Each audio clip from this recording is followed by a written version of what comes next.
Hey guys, tonight we're stepping into a quietly heroic and utterly thankless war that raged in kitchens all across America. One housewife, one hot metal wedge, and a laundry basket the size of a small country every single Tuesday. Not a war with guns, not a war with money, a war with wrinkles fought hand to hand, one collar at a time, against fabric that refused to stay flat and a standard that refused to come down. Before we dive in, if these slow walks through the past are the thing that carries you off to sleep, do me a small favour and tap that subscribe button.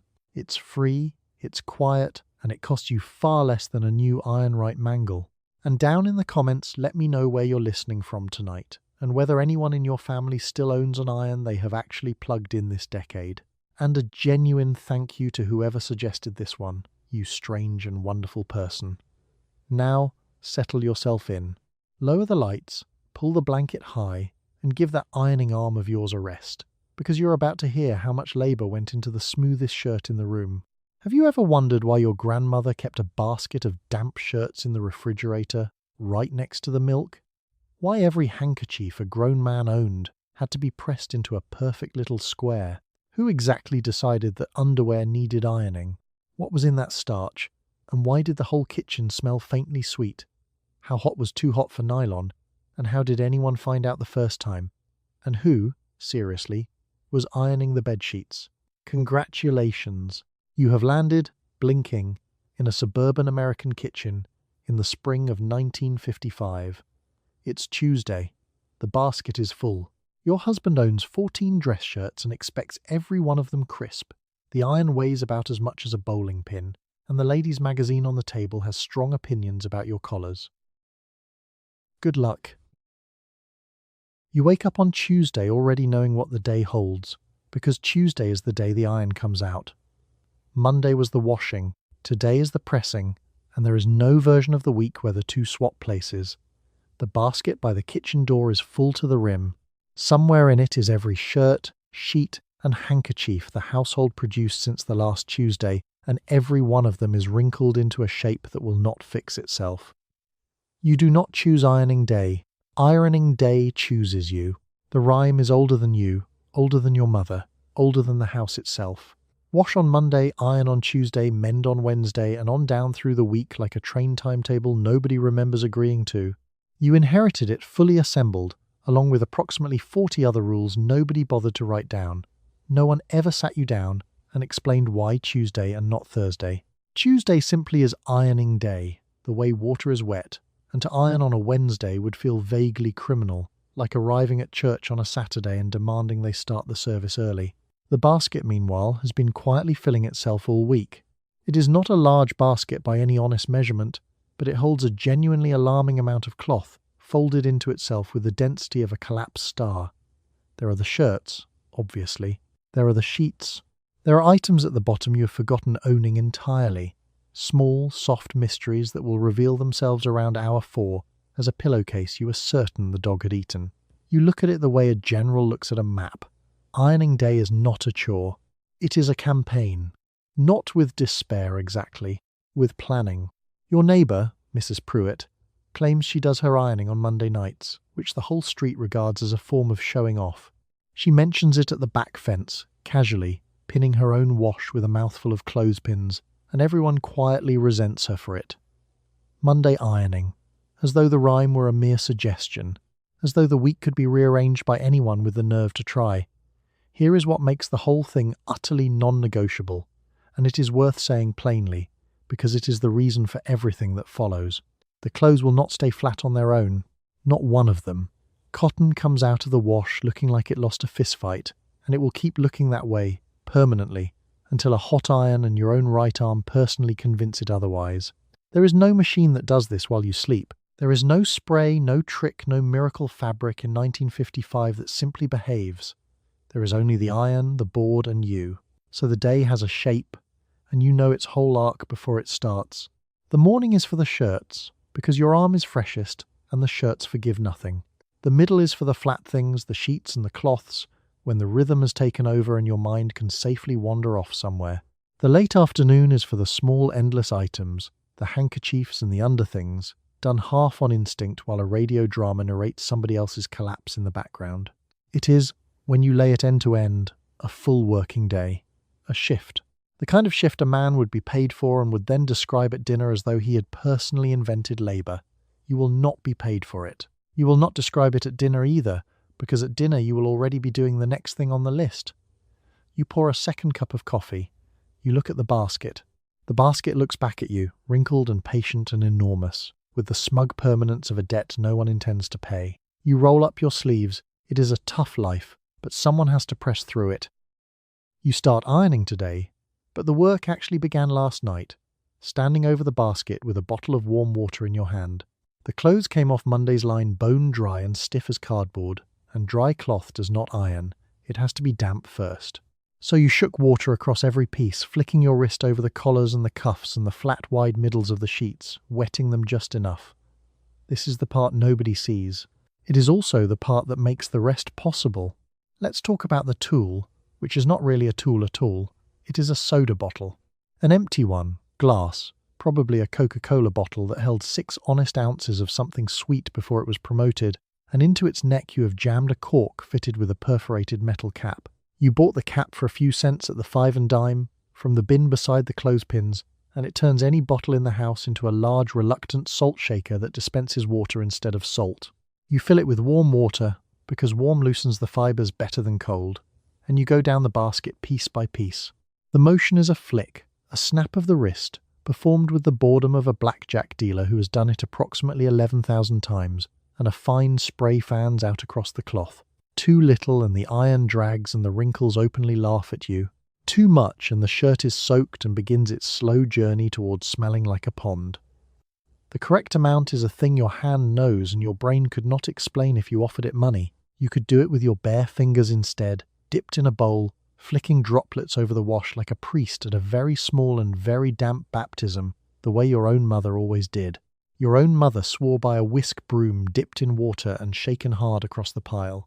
And there are households, it is whispered, that have moved to an actual rubber sprinkler head that screws directly onto the bottle, a development discussed at the fence with the same hushed reverence usually reserved for miracles. Whatever the method, the underlying logic is the same, and it is faintly ridiculous when you say it out loud. You washed these clothes yesterday to get them wet. You dried them all day to get them dry. Now, the very next morning, you are painstakingly getting them wet again. The water goes in, the water comes out, the water goes back in. Somewhere inside that cycle, a shirt becomes clean, flat and fresh, but the water itself must be absolutely exhausted. The dampness is not decoration, it is chemistry, though nobody in this kitchen would ever call it that. Cotton is a stubborn fibre that keeps whatever shape it dries in, and heat by itself cannot argue it flat. But heat and moisture together can. The damp lets the hot iron relax the fibre and set it smooth, the way a stubborn cowlick surrenders to a wet comb and sneers at a dry one. Ironing a bone-dry shirt is just polishing a wrinkle until it gleams.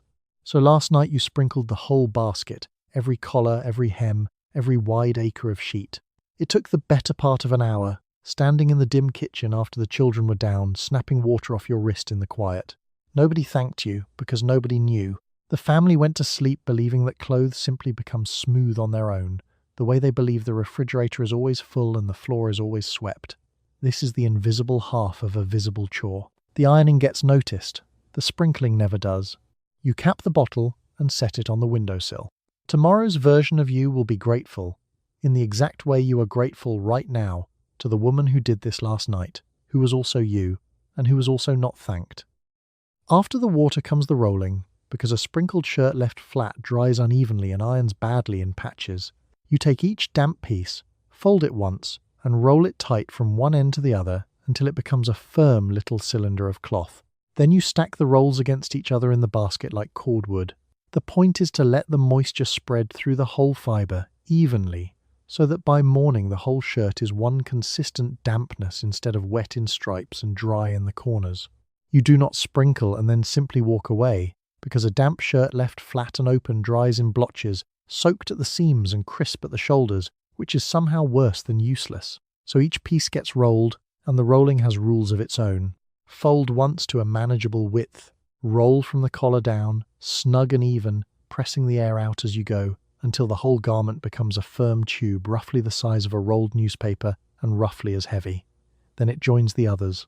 You stand the rolls on end in the basket, packed shoulder to shoulder, and the effect is oddly military, a case of small, soft and orderly artillery shells waiting for the coming war against creases. A well-loaded basket has a satisfying density to it. You can lay your palm flat on top and feel it push back, patient and full. The reason for all this rolling is patience, chemical patience. The water you flicked on last night sits on the surface at first, and it needs time to travel inward, to soak from the outer threads all the way to the core of each fibre, so the whole cloth becomes one even dampness. A tight roll traps the moisture and lets it migrate through the fabric overnight, the way a warm cloth wrapped around a stubborn jar lid does its quiet work while you attend to something else. Leave a piece loose and open, and the water just evaporates back into the kitchen air, and by morning you are precisely where you started, holding a dry, wrinkled shirt and a fresh grudge. Down the street, Mrs. Delacroix, who married a Frenchman and mentions it roughly every 11 minutes, rolls her linens together inside a damp bath towel, a whole batch swaddled up like a single enormous infant, and swears on her mother that the result is superior. Your own method is one roll per piece, tidy and countable, because you like to watch the pile shrink. There is a small, honest pleasure in a well-made roll. It is one of the few things you do all day that stays done once you have done it. The children, if they wander through, find the rolls fascinating and want very much to unroll them. A catastrophe, you head off, with the specific voice you keep for exactly this purpose. The toddler regards a basket of neat cylinders as either a set of building blocks or a set of clubs, depending entirely on the hour, and must be steered gently but firmly toward literally anything else in the house. You count as you roll, half without meaning to, 14 shirts, 6 pillowcases, the good tablecloth, which rolls up fat and reluctant, like a cat that does not want to go in the basket. A drift of handkerchiefs you do not roll one by one, because that way lies genuine madness, but bundle loosely, a fistful at a time. By the time the basket is full of standing rolls, it looks less like laundry and more like inventory, a stockroom of soft ammunition, and you have not touched an iron yet. This is the part people forget when they picture ironing. They picture the board, the iron, the finished shirt. They never picture the 20 quiet minutes of rolling damp cloth into logs the night before so the morning has something to work with. You set the last roll in place. The basket is loaded. Now it goes somewhere cold, which is its own small absurdity, and you already know exactly where.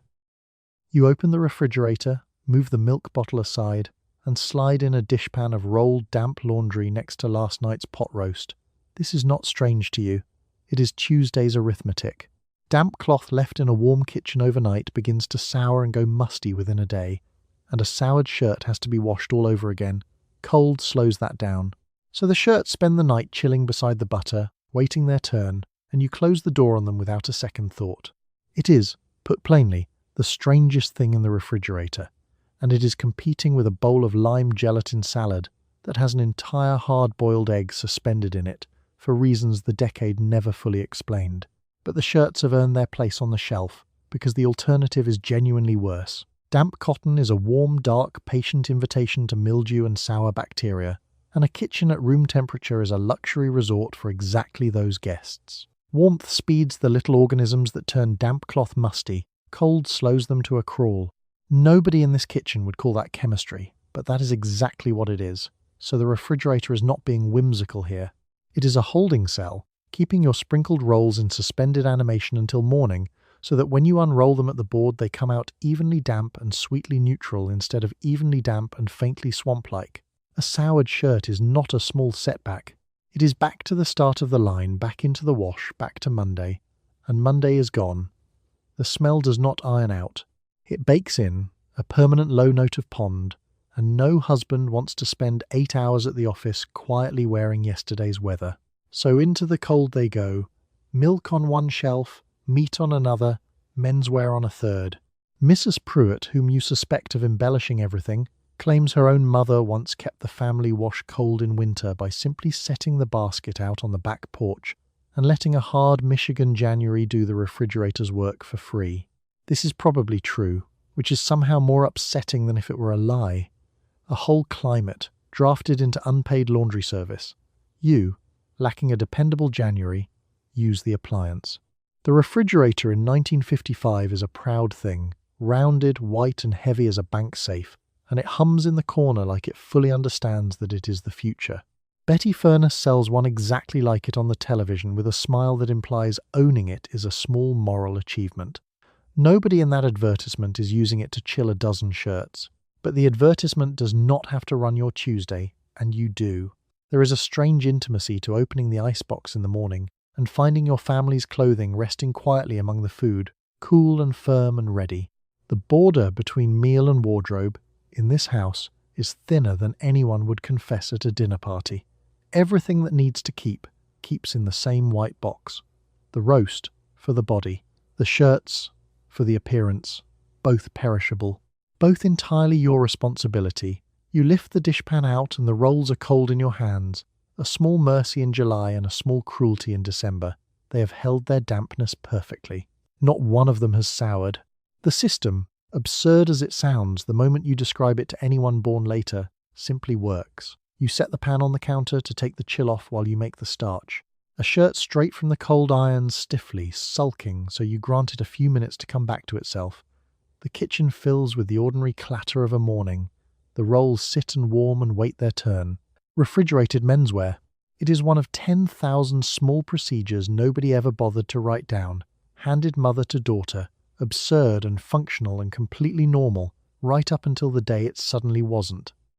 You measure starch powder into a bowl, add cold water, and stir it into a thin white paste before the real work begins. Then comes the boiling water, poured in while you whisk, and the mixture turns from chalky and cloudy to a strange translucent glue. You are making starch the way your mother made it on the stovetop in a pot, fresh, because it spoils if you keep it. Heavy and thick for the collars, thin and loose for everything you want soft. The whole kitchen goes warm and faintly sweet. The starch comes in a box, and the box is an old friend. Argo, most likely, in its bright packaging, or faultless if the grocer had run out, sitting on the shelf beside the bluing and the soap flakes where it has sat your entire life. Inside is a fine white powder that looks like nothing and does everything. It is, in truth, just cornstarch dressed up for laundry, but you no more think of it that way than you think of the flour as a former plant. The method is a small recipe you could perform blindfolded. A spoonful or two of powder into the bowl. A splash of cold water first, always cold. Whisked into a smooth paste with no lumps, because one undissolved lump will find its way onto a white collar and announce itself like a lighthouse. Then the boiling water, poured in a slow stream while you stir hard, and the whole cloudy mess suddenly clears and thickens into something glossy, translucent and strange. A pale glue that smells warm and clean and faintly of bread. Mr. Abernathy at the corner grocery sells 3 grades of the stuff and has theories about each, which he shares whether or not anyone asked. He leans across the counter, taps the box with one finger, and explains that the trick is all in the water temperature, as though you've not been making starch since before he owned the store. You buy the Argo. You have always bought the Argo. His theories go home in the paper bag, unpaid for and unused. The thickness is the whole game, and you adjust it the way you adjust gravy. Heavy starch barely thinned, for the things that must stand at attention. The collars and the cuffs and the good tablecloth. Medium for the everyday shirts. Thin, watery starch, more rumour than substance, for the summer blouses that should hold a shape without becoming furniture. One pot, several fates, all decided by how much boiling water you are willing to add. There is a real reason for all of it, past appearances, though appearances would be reason enough this decade. Starched cloth resists dirt. The stiff coating sits on the fibres like a thin, invisible armour, so the grime of the day settles onto the starch instead of into the shirt and rinses away with it come Monday. A starched collar stays clean longer. A starched cloth shrugs off a spill it would otherwise drink. You are not simply making things crisp, you are quietly issuing each of them a shield. The pot has to be watched, because starch scorches on the bottom the moment your attention wanders, and scorched starch smells instantly of failure and taints the whole batch with a burnt note that transfers, somehow, straight to the cloth. So you stand at the stove and stir, and do not answer the ringing phone. The steam rises warm and sweet into your face, and it must be fresh. Starch will not keep. Left overnight, it turns, separating and souring the way milk does, so there is no making a grand batch on Sunday to spare yourself the trouble. Every Tuesday you make it new, from the box, from scratch. One more small chore nested inside the larger one like a set of Russian dolls made entirely of work. You pull the pot off the heat to cool. In a moment, you will be up to your wrists in it. The kitchen smells like warm bread that will never be eaten. And that, more than any clock, is how you know it is truly Tuesday. You take the shirts and the pillowcases and the good tablecloth and lower them, one at a time, into the bowl of cooked starch. Your hands go in with them. The starch is warm and slick, and it coats the fabric completely. And then you lift each piece out and wring it hard so it comes away damp instead of dripping. A collar wants heavy starch, so it goes in twice. A summer blouse wants barely any, so it gets a quick dunk and a long squeeze. Everything you starch will iron stiffer, crisper, and cleaner. Starching is not delicate work. It is a brawl with hot paste, wet, physical, and faintly undignified, and there is no graceful way to perform it. Your hands go into the warm pot up to the wrist and come out gloved in glue, and you learn to work quickly before it dries on your skin into a pale, crackling second layer. The shirt goes under, gets pushed down, gets squeezed so the starch drives into every thread. Then comes the wringing, which is where your forearms earn their keep. You twist the cloth into a hard rope and squeeze until the liquid runs back into the bowl, because a piece that reaches the board dripping will never dry right, and a piece wrung tight will iron like a dream. Not everything gets the same treatment, and the sorting happens by feel and by law. The collars and cuffs get dunked twice, worked over, wrung hard, because those parts must stand up sharp enough to slice bread. The body of the shirt gets a lighter pass. A summer dress gets barely a suggestion of starch, in and out, and a long squeeze, because a stiff sundress is a contradiction no one wants to wear in August. 2 doors down, Mrs. Kowalski starches absolutely everything to the same merciless stiffness, husband and children alike, and the whole family walks to church each Sunday looking faintly like a set of paper dolls that have been granted the gift of movement. Her husband's collar, it is said, leaves a red line across his neck by the second hymn. On your street, this is regarded as a sign of either great devotion or mild hostility, and opinions remain firmly divided. The genius of the starch, and it is a genuine small genius, is that dirt lands on the starch and not on the cloth. The stiff coating is sacrificial. It takes the smudges and the collar grime and the sticky fingerprints of children, holds them all on its surface, and then surrenders every one of them to Monday's wash, leaving the actual shirt underneath far cleaner than it had any right to be. You are, in plain fact, applying a disposable outer skin to every garment in the house, one dunk at a time. There is a rhythm to it once you surrender to the mess. Dunk, push, lift, wring, drop in the pan, reach for the next. Your hands stop minding the glue somewhere around the 4th piece, gloved to the wrist with the weary poise of a diplomat shaking hands with a jellyfish. The pot goes cloudy and then low, and you thin it with a little more hot water and carry on. The pale liquid gets under your nails and into the creases of your knuckles, and it will still be there faintly at dinner, a small private badge of the day no one at the table will ever notice. The wrung pieces come out looking sad and defeated, twisted and grey and damp, giving no hint whatsoever of the crisp architecture they are about to become. This is the ugly duckling hour of laundry. A starched, wrung shirt is the least promising object in the house. Only the iron knows what it will turn into. You wring the last pillowcase and drop it onto the pile. Your forearms ache and you have not pressed a single thing. Your hands are pale and stiffening at the knuckles. The bowl is nearly empty, a skin of cooling starch clouding the bottom of it. Now, finally, the board. Now the part that shows. You pull the ironing board out of the closet where it lives folded flat, and you set about opening it, which is its own small negotiation. The legs are supposed to swing down and lock, and usually they do, though not always on the first try. You stand it in the middle of the kitchen floor, near enough to an outlet, and you square it so the pointed end faces the light. On top goes the padded cover, scorched brown in one spot from a past mistake. This is your station for the next several hours. The board is a deceptively simple machine, which is to say it has exactly one moving part, and that part has a personality. The legs cross in an X and lock at a height set by a metal lever you work with your foot while lifting with your arms, a small feat of coordination that goes wrong roughly one Tuesday in 5, at which point the board either flatly refuses to open or, worse, opens with sudden violent enthusiasm and lunges for your shin. You have not named it, but you do speak to it, briefly and not kindly, on the bad mornings. Once it stands, it has to be dressed. The bare metal top gets a pad first, felt or an old folded blanket, and then a fitted cover of cotton drill, and the cover matters far more than it looks. Too thin, and you feel the metal grid straight through it, and it prints faint lines onto your sheets.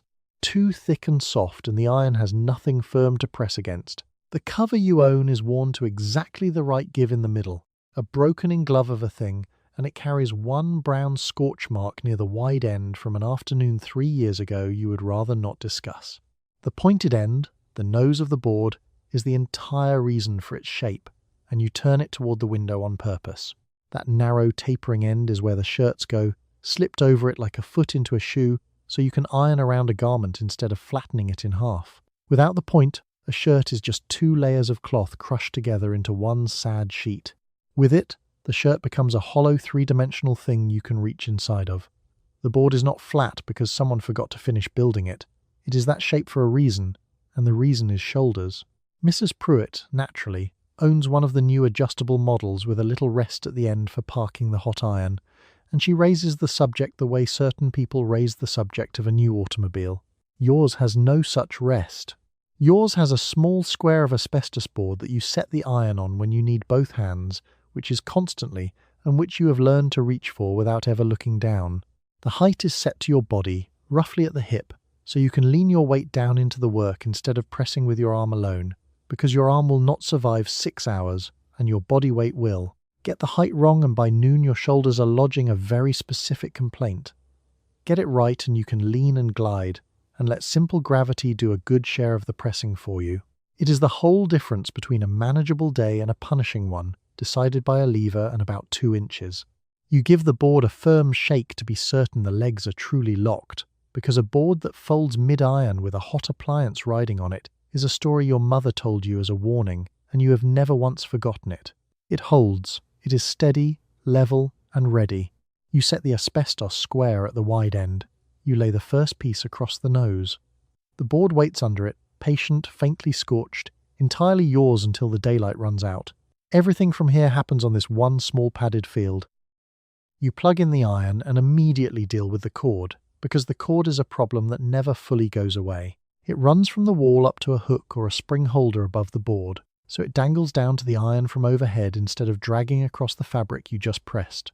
The iron itself is a heavy chrome wedge, 3 or 4 pounds of it, and it sits on its heel while it heats. You wait. There is no light to tell you when it is ready. You simply wait, and then you check. The cord is a genuine hazard, not merely a nuisance, and every housewife on the block has a story about it.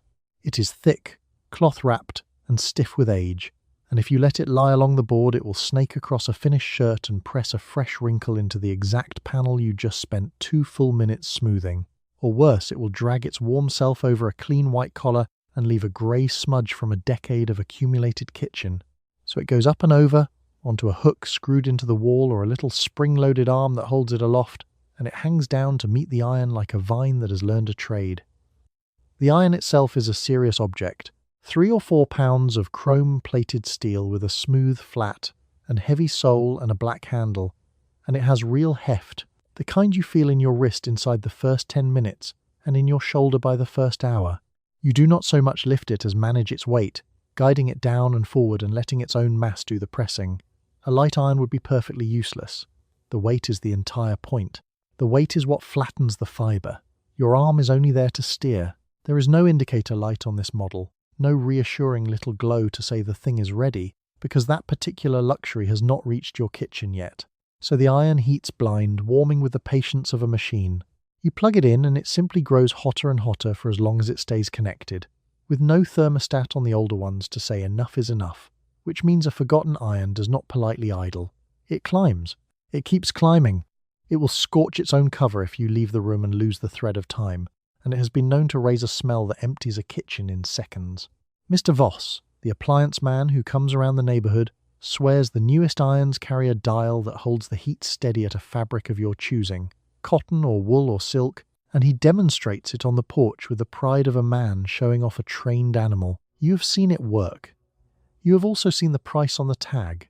For now you have the plain, heavy wedge your marriage came with, and you have your own finger to test it, and between the two of you, the job gets done. While it heats, you set the small rituals in their places. The asbestos rest at the wide end for parking it. The sprinkling bottle within arm's reach for the spots that dried too far overnight. The pan of starched pieces on a chair to your left, the waiting hangers hooked on the door to your right. Left is chaos, right is order. Your whole job today, reduced to its bones, is to move cloth from the left side of the room to the right side, one piece at a time, using nothing but heat. You wait until you judge it has had long enough. The chrome takes on a certain look, a faint shimmer in the air just above the sole. You are nearly ready to learn whether you have guessed the timing right. You reach for your first shirt, and for your own wet fingertip, because the only honest way to know is to ask the iron directly. You find out whether the iron is hot enough the way everyone does, by touching it carefully with a wet fingertip. You lick your finger, tap it once against the flat of the sole plate, and listen. A sharp, fast sizzle means the iron is ready and you can begin. A slow one means wait a little longer. A silent one means you have wasted a minute. There is a dial on the newer irons with fabric names printed on it, but you have burned enough shirts to trust your finger over the dial. It sounds reckless, touching a hot iron on purpose. And it is. A little. But there is no gauge you trust more than the one at the end of your own hand. A wet fingertip against the sole tells you everything in a fraction of a second, faster and truer than any dial a factory could print. Because your finger is not guessing at a setting, it is reading the real heat in the real moment. A crisp, instant hiss and a fine spit of steam means hot, ready cotton weather. A lazy sizzle means give it another minute. Nothing at all means you jump the gun and the iron is still merely warm. You learn this from your mother, who learned it from hers, in a chain of women reaching back past the electric iron entirely, back to the days of the flat iron heated on a coal stove, when a woman held the thing near her cheek to feel its radiant heat, because there was no cord to blame and no dial to consult. The test outlived the technology. The iron changed. The wet finger did not. Some women use a scrap of cloth instead.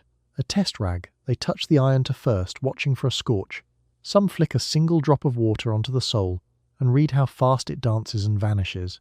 There are women who swear they can tell the temperature by the sound the iron makes settling onto the board, which nobody believes and nobody can quite disprove. You use the finger. It has never once lied to you, though it has occasionally punished a moment of carelessness with a small white blister you then carry for a week. The stakes are the whole reason the test matters. Too cool and the iron just shoves the wrinkles around like a sulky child pushing food across a plate, doing nothing, wasting your arm. Too hot, and you are one instant of inattention from a brown scorch or, on the wrong fabric, a melted ruin. The finger threads that needle. It finds the exact heat that flattens without burning, and it finds it in less time than it takes to doubt yourself. There is no thermostat you trust the way you trust this, and that is not stubbornness, it is experience. The dial on the newer irons is a fine idea in theory, a little pointer you set to cotton and forget, but the early ones run hot or cold against their own labels, promising silk and delivering scorch, and a promise the iron fails to keep costs you a whole shirt. Your finger makes no promises, it simply reports. And you have learned, over years, to believe the report. So it becomes a reflex, barely conscious, dozens of times a day. Lick, tap, listen, adjust. Every time the iron has sat idle a while, every time you switch from a hot fabric to a cool one, every time something simply feels off, the finger goes out to ask, "Do," with the wary reflex of a cat that has been stepped on before. It is the single most repeated gesture of the whole long day, more frequent than any stroke of the iron itself, a tiny act of faith performed against a hot metal plate again and again until sundown. The iron sizzles sharp, clean and quick against your wet fingertip. Ready. Cotton hot. Exactly where you want it for the first shirt. You pull your hand back, shake it once out of pure habit, and reach for the collar. The day's real work starts now, on the word of a fingertip. You sort the basket in your head before you press a single thing, because every fabric wants a different heat, and getting it wrong is how you ruin an afternoon. Cotton and linen can take the iron hot, almost angry. Wool cannot, so it gets a damp cloth laid over it first. Rayon scorches if you look at it wrong, and glazes to a permanent shine. And the new synthetics are worse than all of them. You learn the order by heart, hottest to coolest, and you work down the list so the iron cools as you go. Each fibre has a temper, and you have learned all of them the way you learn the moods of the people in your house. Linen is the toughest, almost insultingly so. You can hit it with the hottest iron you own, while it is good and damp, and it will lie down flat, grateful and calm, holding a crease as though it were carved. Cotton is nearly as forgiving, which is a mercy, because cotton is most of what you own. These two are the reason the iron can run full hot through most of the morning. Wool is where the caution begins. A hot iron laid straight onto wool will press it flat, yes, but it will also leave a hard, unnatural shine, a glaze where the surface fibres have been scorched smooth, and that shine never comes out. So wool goes under a press cloth, a damp square of plain cotton laid between iron and garment, so the heat reaches the wool through a veil of steam and never touches it bare. You press a man's good trousers this way through a cloth, checking underneath often, like a nurse taking a temperature. Rayon is the diva of the basket, wilting with the theatrical timing of an actress who has just spotted the critics. It looks like silk and behaves like a nervous animal. Too much heat and it scorches on contact, or worse, glazes and stiffens into a shiny patch that broadcasts your mistake to the room. So rayon gets a cooler iron and a light, quick hand, in and out, no lingering, and you always test it first on a hem where no one will ever look. And then there are the new ones, the synthetics. And these you approach the way you would approach a stranger's dog. Nylon and the early acetates barely wrinkle, which sounds like a pure gift, but they carry a steep punishment for overconfidence. Set a hot iron on nylon and it does not scorch, it melts.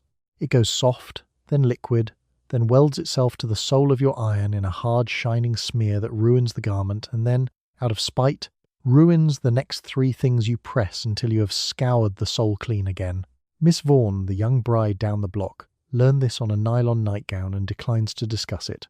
So the whole basket has an order, and the order is temperature, hottest first. You begin with the linens and cottons while the iron runs full hot, and as the hours pass you work down the ladder toward the wools and rayons and the delicate new things, easing the heat as you descend. Partly this is simple efficiency. Mostly it is that an iron cools far faster than it heats. So descending the ladder means the iron is always drifting on its own toward the temperature the next fabric wants. It is a kind of choreography, invisible and unthanked, danced in a hot kitchen with a heavy metal partner. Nobody who wears these clothes will ever know that the shirt ran hot and the blouse ran cool and the wool went under a veil. They will only know, dimly, that everything looks right. The knowledge stays with you, filed away with the 10,000 other things you know that no one ever asked you to learn. You lay the first linen pillowcase across the board. Hottest thing, hottest iron, the very top of the ladder. Down you go from here, one fabric at a time, all the way to the bottom. You pick up the first of your husband's dress shirts and begin in the only order that works, which is not the order you would guess. Collar first, then the cuffs, then the yoke across the shoulders, then the two fronts, then the back, and the sleeves dead last. There is a hard logic to this, and you learned it by breaking it. Iron the body first and you crush the collar reaching for it. Iron the sleeves early and everything you do afterward folds them back into a mess. So you obey the sequence shirt after shirt. The order is not intuition. It is hard-won engineering, discovered by generations of women through the simple, painful method of doing it wrong, and watching their own work quietly undo itself. Each step of the sequence exists because breaking that step cost you a second pass, and a second pass across 14 shirts is another hour of your life you will not get back. Start with the body of the shirt, that tempting big flat expanse, and here is precisely what happens. You press it beautifully, then you have to lift the shirt and turn it to reach the collar, and in the handling you crush the panel you just finished, and now you are ironing it a second time. Do the sleeves early and every later move folds and refolds them until the careful work is a fond memory. The sequence is built so that each finished part gets touched as little as possible afterward, so the shirt slowly accumulates smoothness instead of trading it back and forth with itself. So, the collar first, unfolded and pressed flat from the points inward. The cuffs next, opened out and done on both faces. Then the shoulder yoke, slipped over the nose of the board and pressed around its curve, one side and then the other. Then the left front, the iron steered carefully around each button, because an iron dragged straight over buttons chips them and prints their little shapes into the cloth. Then the right front, then the whole broad back, the easiest stretch, a flat field you can lean your weight into, and then, only then, the sleeves. Some women time themselves and claim a whole shirt in 3 minutes flat, which on your street is regarded as either a boast or a diagnosis. You do not time yourself. You simply move through the sequence, collar to sleeve, until the shirts run out, and each one takes exactly as long as it takes. With 14 of them in the basket, the sequence becomes a kind of meditation and also a kind of sentence. You could run it in your sleep, and by the 5th or 6th shirt you very nearly are, your hands walking the pattern while your mind drifts off to the grocery list, and the child with the loose tooth, and the thing your husband said on Sunday that you have not yet finished being annoyed about. The shirts get made regardless. Your hands do not need you present. They have done this 10,000 times without your help. There is a strange comfort buried in the repetition, if you allow there to be. Collar, cuff, yoke, front, back, sleeves. It is the same every single time, and the sameness is not quite a curse. It is the one stretch of the day with no surprises, no decisions, no one asking you a question. Only the pattern, and the warm smell of pressed cotton rising off the board, and the small quiet triumph of a finished shirt lifted onto a hanger, sharp, clean, and briefly perfect, and then the next one. And the sequence begins again at the collar, as it always does, as it always will, at least until something arrives that no one in this kitchen can yet picture. You slide the first shirt onto the board and start where you always start. The collar settles flat under the iron with a soft, crisp hiss, surrendering with the resignation of a thing that knows it has lost. You spend more time on the collar and the cuffs of a shirt than on the whole rest of it, because those are the parts a person actually sees. The collar gets pressed from the points inward, both sides, flattened until it lies down crisp and sharp. The cuffs get opened out and done inside and out, edge to edge. Nobody at the office will ever notice the back panel of your husband's shirt. Everybody will notice a collar that curls. So the effort goes exactly where the eyes go, and not 1 inch further.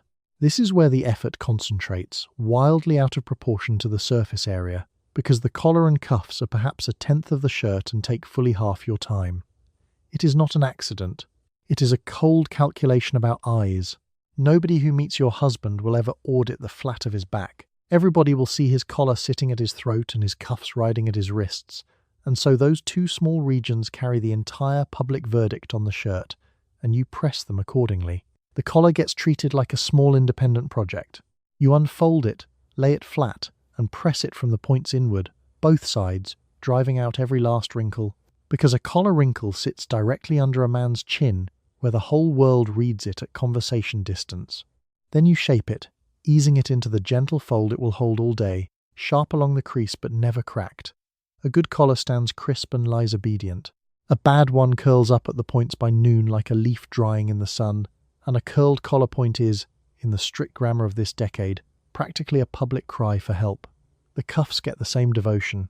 Opened out flat, pressed inside and out, the edges made sharp, because the cuff is the part that shows past the end of a suit sleeve, framing the hand, catching the eye every time he reaches for anything at all. A limp cuff undoes a whole crisp shirt the way one wrong note undoes a hymn. So you press them hard, and the heavy starch you worked into them earlier stands up now under the heat, going stiff, smooth, and formal as a butler. Mrs. Ellery, who was in service before she married and knows things the rest of you only guess at, taught you the trick of pressing the collar slightly damp and then setting it dry, so the shape locks in hard as it cools. She showed you once at a church social, working over somebody else's husband's shirt with the quiet authority of a woman who has pressed collars for people far grander than anyone in the room. You have used her method every Tuesday since, and blessed her name most of them. The logic of all this concentrated labour is almost funny when you hold it up to the light. You spend a fraction of your time on the majority of the shirt, and the majority of your time on a fraction of the shirt, because that fraction is the part that faces outward, and outward is where the judgment lives. The back panel, vast and hidden, gets a quick, honest pass. The collar, tiny and public, gets the kind of care you might give a wound. It is a small daily lesson in exactly how this whole world runs. Effort flows toward what will be seen. The seen parts get the polish, and the hidden parts get whatever is left over, and everyone silently agrees not to mention it. You know this in your hands long before you could ever say it in words, and you say it in words never, because the collar does not need a philosophy from you. It needs to be sharp by morning. You finish the second cuff and hold the shirt up to the light to check. The collar stands, The cuffs are crisp, the parts that matter are done, the rest of the shirt is easy from here and nobody will ever look at it anyway. You come to the sleeves, which are the part of the shirt that fights back, because a sleeve is a tube and your board is flat. Lay the tube down and press it, and you flatten 2 layers at once, and right along the fold you leave a hard crease where a crease has no business being, so you have a choice. You wrestle the sleeve onto the little padded sleeve board that fits inside it, or you fold and press with great care and hope. Either way, the sleeves are why the last shirt takes as long as the first. The trouble with a sleeve is pure geometry, and no amount of skill fully solves it. A sleeve is a tube. Your board is flat. When you lay a tube on a flat surface and press it, you press 2 layers at once, the top and the bottom, and right along the 2 folds where the tube goes flat, you create a hard pressed line. In the exact place a sleeve is supposed to be smoothly round. That crease down the arm is the mark of a shirt ironed in a hurry, and everyone who knows shirts reads it on sight. There are 2 ways around it, and both are a nuisance. The first is the sleeve board, a miniature ironing board perhaps 2 feet long and narrow as your forearm that you slide up inside the sleeve so the tube becomes round again and presses with no fold at all, turning as you go like something roasting on a spit. The sleeve board is the correct tool and the honest answer, and it doubles the time each sleeve takes, and on a 14-shirt Tuesday you do not always possess the patience of a saint.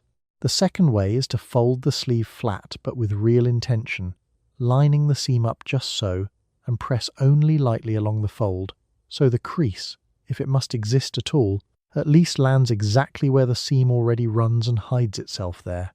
This is the working woman's compromise, and you use it more Tuesdays than you would ever admit out loud, because the honest answer is always the little board, and the little board always takes twice as long. The sleeves are why the last shirt takes as long as the first, because there is no rhythm to fall into with them, no long flat glide. Each sleeve is a fresh, small and stubborn wrestling match, a tube that resists you with the determination of a house spirit. You feed the narrow board in, press the top, rotate the fabric, press the underside, do the cuff placket where the sleeve gathers, check for a stray fold, and then start the whole thing over for the second sleeve, which is somehow always more stubborn than the first for reasons no woman has ever satisfactorily explained. And the sleeve keeps traps inside it. The plackets, those little slit openings near the cuff, want to fold wrong and press a pucker. The gathers where the sleeve meets the cuff bunch up and resist. A wrinkle can hide inside the tube where you cannot see it until the shirt is hanging and the light catches it, mocking you, and then it is either back onto the board or out into the world uncorrected, and you have a firm opinion about which of those a person can live with. You think sometimes, pressing the 10,000th sleeve of your life, that whoever designed the human arm as a cylinder and the ironing board as a plane were plainly not on speaking terms. The 2 shapes simply refuse to agree, and you are the treaty negotiated fresh every week, in steam, 1 arm at a time. You slide the sleeve board in and turn the fabric around it, and the tube goes round and smooth, no fold, no crease, done properly this once. There are exactly 2 acceptable ways to defeat a sleeve and approximately 11 that leave a crease. Second sleeve now. It is already, somehow, resisting you. You iron the handkerchiefs in a stack, and there are more of them than seems reasonable because your husband carries a clean pressed one in his pocket every single day of the week. Each square goes flat under the iron, then folds in half, then in half again, into a neat, firm packet the size of a playing card. They are small, they are also endless. 7 a week for him, more if the children have colds, and every one has to be pressed and folded exactly, because a handkerchief is a small flag of how the household is run. There is something almost comic about the handkerchief pile, and something a little sad, because a handkerchief is the smallest possible unit of ironing, and there are just so very many of them. Your husband takes a fresh one every morning, folded into a crisp square, tucked into a trouser pocket or a breast pocket, and by evening it is a limp, defeated thing bound for Monday's wash. 7 a week at the very least. More when the head colds move through the house in February, and the whole family is producing them like a small damp factory.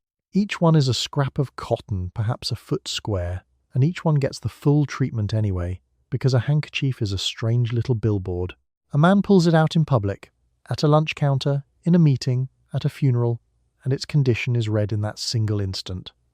A crisp folded square says the household is in good order. A wrinkled rag says something has quietly slipped at home. So the smallest item in the basket carries the same weight of judgment as the largest, and per square inch, considerably more. You press each one flat and sharp, corner to corner.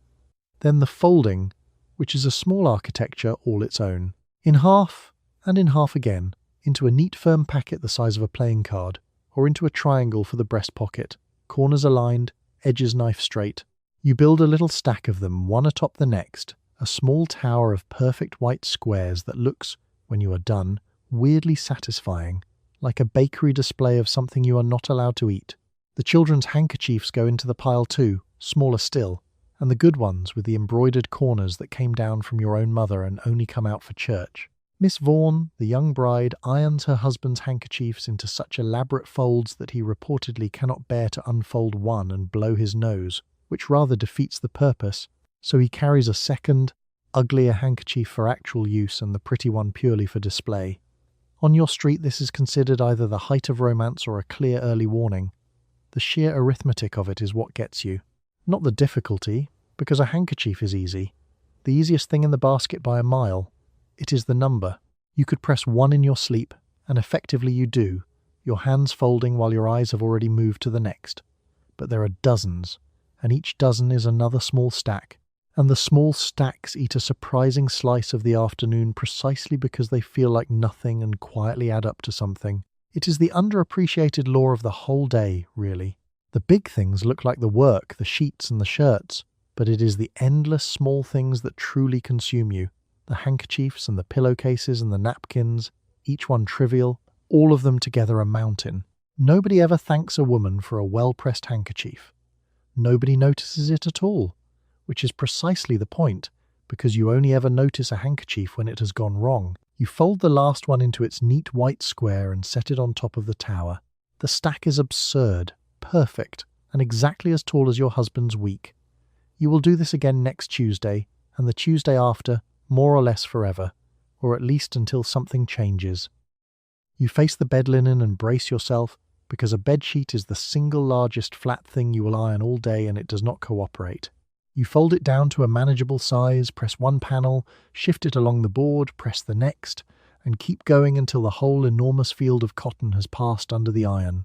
The pillowcases are quicker, but there are always 4 of them, starched, stiff, so they stand up a little. People iron their sheets in 1955, all of them, because a smooth bed is a made bed and a made bed is the whole point. A bed sheet is the great white whale of the ironing day, the largest flat object you will wrestle all week, and it does not go quietly. Unfolded, a double sheet is bigger than the board, bigger than the table, bigger than any surface in the kitchen, so you cannot simply lay the whole thing out and press it. You press it in sections, in a kind of rolling campaign, doing one panel, then dragging the vast acreage of cotton sideways across the board, pressing the next, and so on, while the finished parts cascade off both ends onto the floor if you are not vigilant, and gather up whatever the floor has to offer. So you learn to fold as you go. Press a section, fold it away, expose the next, press that, fold again, and the sheet slowly shrinks from an ungovernable field into a neat flat rectangle, ironed and creased and stacked, bound for the linen closet. It is a strange, slow dance with a partner far larger than yourself, and by the end your arms have travelled what feels like a mile back and forth across the same square yard of board. Why iron a sheet at all, someone born later might ask, since it goes onto a bed and is immediately slept on and rumpled by morning? But that question misunderstands the whole decade. A smoothly ironed sheet is cool, crisp and smooth against the skin, and it lies flatter and tucks tighter, and makes a bed that looks made rather than merely occupied. And a made bed is a small daily proof that the household is in order, that the woman running it has not let things slide, and the proof matters even in a room no guest will ever set foot in. The pillowcases are quicker, mercifully, but there are always 4 of them, starched stiff so they stand up a little at the opening, crisp as an envelope, and you press the embroidered ones, the good ones, with extra care around the stitching so the iron does not crush the raised thread flat. Mrs. Delacroix irons a monogram into hers so sharp you could nick a finger on the initial, and produces them at the slightest provocation, which on your street counts as a genuine hobby. Everybody irons their sheets in 1955, all of them, top sheets and pillowcases, and often the bottom sheets too, and nobody questions it, because the alternative, a wrinkled bed, is simply not done. The linen closet is a place of quiet pride, A stack of pressed white folded so square and neat it looks like it belongs in a department store, and a woman opens that closet and feels one corner of her world under perfect control. The work of it, though, is real and heavy.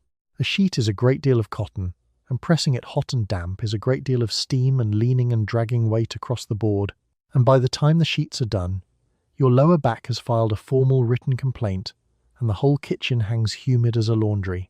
This is the middle of the day, the long flat stretch, and the sheets are the mountain range in between. You fold the last one into a tight white rectangle and add it to the stack. The pile of pressed linen sits square and gleaming on the chair, ridiculous and beautiful at once. That is the bedding done. The table is next, and the table has company coming. You save the good tablecloth for when it matters, and today it matters, because company is coming and a wrinkled cloth on the table is a confession. So you press it heavy with starch until it lies across the board like a sheet of pale armour, and you do the matching napkins to go with it, 12 of them, each folded and pressed into a sharp triangle. A tablecloth is not clothing. Nobody wears it. But it sits under every plate at every meal your guests will remember, and so it gets the careful treatment corner by corner. The good tablecloth is the aristocrat of the linen closet, and it comes out only when it matters. And today it matters, because company is coming Thursday, and a wrinkled cloth beneath the good plates would be a small public admission that you were not quite ready. So it gets the full ceremony. Heavy starch, worked in earlier, and now the long slow press until it lies across the board like a sheet of pale armour, flat, formal, and faintly gleaming under the kitchen light.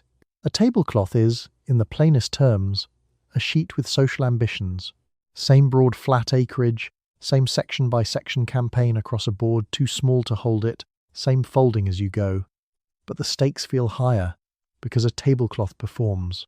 It sits under every dish at a meal your guests will remember for a week, framing the food, catching the candlelight, and a crease down the middle where it lay folded in the closet reads, "To the sort of woman who notices such things," as a small white flag of surrender. So you chase that centre crease in particular, pressing it out, or, if it flatly refuses to go, pressing it into a deliberate sharp fold that looks intended rather than accidental, because a crease you meant is elegant and a crease that merely happened is sloppy, and the entire difference between them is confidence. You dampen the stubborn line, lay the iron on it heavy, and hold, and the crease either surrenders or converts to your side. Let's talk about the napkins. There are 12 of them, because a proper table seats a proper number, and each place needs its own.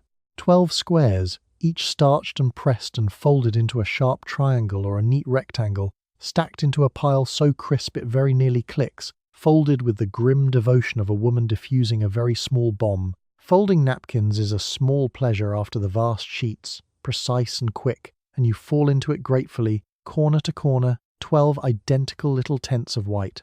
Across the way, Mrs. Vanderberg, who hosts the bridge club and sets a table people discuss for days afterward, irons her napkins damp, and then folds each one over a stiff card, so the creases come out mathematically perfect, and unveils them at dinner with the quiet satisfaction of a woman revealing a trophy. You have neither her patience nor, frankly, her audience. But you do your 12 well, because on Thursday it is your table that people will be quietly grading, and you would prefer the grade came out high. A tablecloth is not clothing. Nobody wears it. It keeps no one warm and covers no body at all. And yet it earns some of the most careful pressing of the entire day, because it is the stage on which the household performs its competence for guests, and guests are the one audience whose verdict travels down the street. What your husband's collar does at the office, your tablecloth does at your own table, and both are, in the end, your work put on display beneath somebody else's chin. You run the iron down the last fold and lift the cloth to check its drape. It falls smooth and heavy and flawless. Not a crease anywhere, it was not personally invited. You fold it with something close to reverence and set it aside for Thursday. The company will never know what it cost you. That too is exactly the point. You reach the part of the basket nobody outside the house will ever see, and you iron it anyway, because in this house everything that came off the line gets pressed. The undershirts, the boxer shorts, the slips and the cotton bras. It makes a certain sense, since a pressed undershirt lies flatter under a dress shirt, and a smooth slip does not bunch under a skirt. But mostly you do it because the standard does not have an exception for the things that stay hidden. The basket does not care who is watching, and neither, apparently, do you. This is the part of the day that would baffle anyone born later, and honestly baffles you a little too if you stop to think about it, which you try not to do. You are ironing underwear, undershirts, plain cotton, that no living soul but your husband and possibly his doctor will ever behold, boxer shorts, your own slips and petticoats, handfuls of things whose whole purpose is to be worn underneath other things and never, under any civilized circumstance, seen. And yet the iron touches all of it, because there is a logic, thin but real, holding the whole practice up. A pressed undershirt does lie flatter and smoother under a dress shirt, so a man's crisp outer shirt sits better over a crisp inner one, and the wrinkles of a rumpled undershirt can, in the wrong summer light, ghost faintly through a thin outer shirt. A smooth slip does hang better, and does not bunch and ride under a skirt. A pressed petticoat holds its shape, so you can, if truly pressed, defend each item. But the honest reason is simpler and less flattering, and you know it. The standard has no exception. The rule of the house, absorbed from your mother and the magazines and the whole invisible weather of the decade, is that clean laundry gets ironed. All of it. Full stop. And the rule does not pause to ask whether a given item will ever be seen. The basket is democratic in the worst way. It does not sort the public from the private. It simply fills, and everything in it waits its turn under the iron, dignified or not. Mrs. Pruitt claims she draws the line at underwear, refuses on principle, says life is too short and no one is checking, and she says it a little too loudly at the fence. The way people announce the small rebellions they are not entirely certain are permitted. You suspect she irons hers after all, quietly, and merely enjoys the reputation of a woman who does not. The performance of not caring is, in its own way, another kind of caring. You press the undershirts in a quick, flat rhythm, no collars, no cuffs, just a plain, smooth and easy pass, and there is a strange, restful ease to it after the shirts. Nothing to shape, nothing to judge. An undershirt cannot curl at the points or wrinkle under the chin, because it has no points and no chin and no audience at all. It is the most forgiving thing in the basket, and you move through the stack fast, almost gratefully, your standards relaxing a full notch in the privacy of the hidden layer. The slips get a touch more care, the good ones with lace at the hem pressed around the trim, because even a slip has its small vanities and yours are permitted a little grace. But even here, no one will see. You are pressing lace that lives its whole life in the dark under a dress, and you press it well anyway, for reasons that have nothing to do with anyone else's eyes, and everything to do with the woman you were raised to be. It is, in the end, the purest expression of the whole day's strange creed. You iron the unseen with the very same hands that iron the seen, because the standard lives inside you now, and it does not switch itself off the moment the audience leaves. You fold the last undershirt and set it on the pile. Nobody will ever know it was pressed. You will know. You divide the children's clothes into their 3 lives before you start, because a child in 1955 has a wardrobe for school, a wardrobe for church, and a wardrobe for ruining. The school dresses want a neat everyday press. The Sunday best wants starch and real care, because the whole congregation grades your work every week. The play clothes get the fastest pass you can give them, since they will be grass-stained and filthy by 4 o'clock anyway. You iron all 3 piles regardless. A child is a walking advertisement, and you are the one who placed the ad. A child in 1955 lives 3 separate lives, sartorially speaking, and you iron the wardrobe for every one of them. There is the school life, the everyday dresses and shirts that must look neat but not precious, because they will be sat in and chalked on and spilled upon by mid-morning. There is the Sunday life, the good clothes, the ones the whole congregation will inspect from 3 pews back. And there is the play life, the rough clothes destined for grass stains and tree bark and the general demolition that is, in truth, a child's actual full-time job. The school clothes get an everyday press, neat, quick and honest. A little girl's cotton dress with its gathered skirt takes some patience around the smocking and the puffed sleeves, which are, you note with a tired smile, simply tiny versions of the same sleeve problem you fought all morning, tubes on a flat board, scaled down and no easier for it. A boy's school shirt is a shrunken copy of his father's, pressed with the same collar-fur sequence and the same joyless efficiency of a man filing his taxes. Let's talk about the Sunday best, where the real care goes, because Sunday is a performance and the children are part of the cast. The good dress gets starch and a slow, careful press, every ruffle coaxed flat and then eased back into its intended shape, because at church the mothers grade one another through their children, silently, ruthlessly, over the tops of the hymn books. A child in a limp, wrinkled Sunday dress is a small public report on its mother, and everyone reads it, and everyone pretends not to. Reverend Ainsley almost certainly does not notice whether little Susan's collar is crisp, being fully occupied with the state of everyone's eternal soul. But the front 3 pews of mothers notice, and their noticing is its own quiet weekly liturgy, and you dress your children for that congregation quite as much as for the Lord. It is not vanity, exactly. It is membership. A pressed child is your dues paid, visibly, in public, in cotton. The play clothes get the fastest pass you can bring yourself to give, a lick and a promise, because you know, with the grim certainty of someone who has done this 3 times already, that these garments will be filthy and grass-stained, and quite possibly torn before the morning is out. There is a real absurdity in pressing a play shirt doomed to be a ruin by lunch, and you feel it every single time, and you iron the thing anyway, because it goes into a drawer, and clothes in your drawers are pressed. And a wrinkled shirt in a clean drawer is a small wrongness you cannot abide, even for something already condemned. So you iron all 3 wardrobes, 3 children deep, the school and the Sunday and the doomed, because a child is a walking advertisement and you are the one who placed the ad, and you would very much like it to run clean. Their clothes are smaller than the grown ones, which means more of them fit in the same basket, which means the pile of little garments is somehow even more endless than the big. You press the last small collar flat and add the little shirt to its stack. 3 children, 3 lives apiece, all of them smoothed and folded and ready for whatever they are about to do to your work. Mostly what they will do is wrinkle it, you already know. You press it anyway. You come to the diapers if there is a baby in the house, and there are dozens of them, cloth squares that get washed and boiled and dried and, yes, pressed. It seems absurd to iron something whose entire future is being soiled, but a pressed diaper is a softer diaper, and a flat one folds cleaner and stacks neater in the drawer. Around the diapers cluster all the other small things, the bibs and the little gowns and the receiving blankets, each one tiny, and each one still a separate item that your iron has to touch before the drawer will accept it. Consider the logic of it, or the near total lack of one. A diaper's entire destiny is to be soiled, thoroughly and soon, by a small person with no respect whatsoever for your labour. You are taking a square of cloth whose future is filth and giving it a hot, careful press. And yet there are reasons, and they are not quite nothing.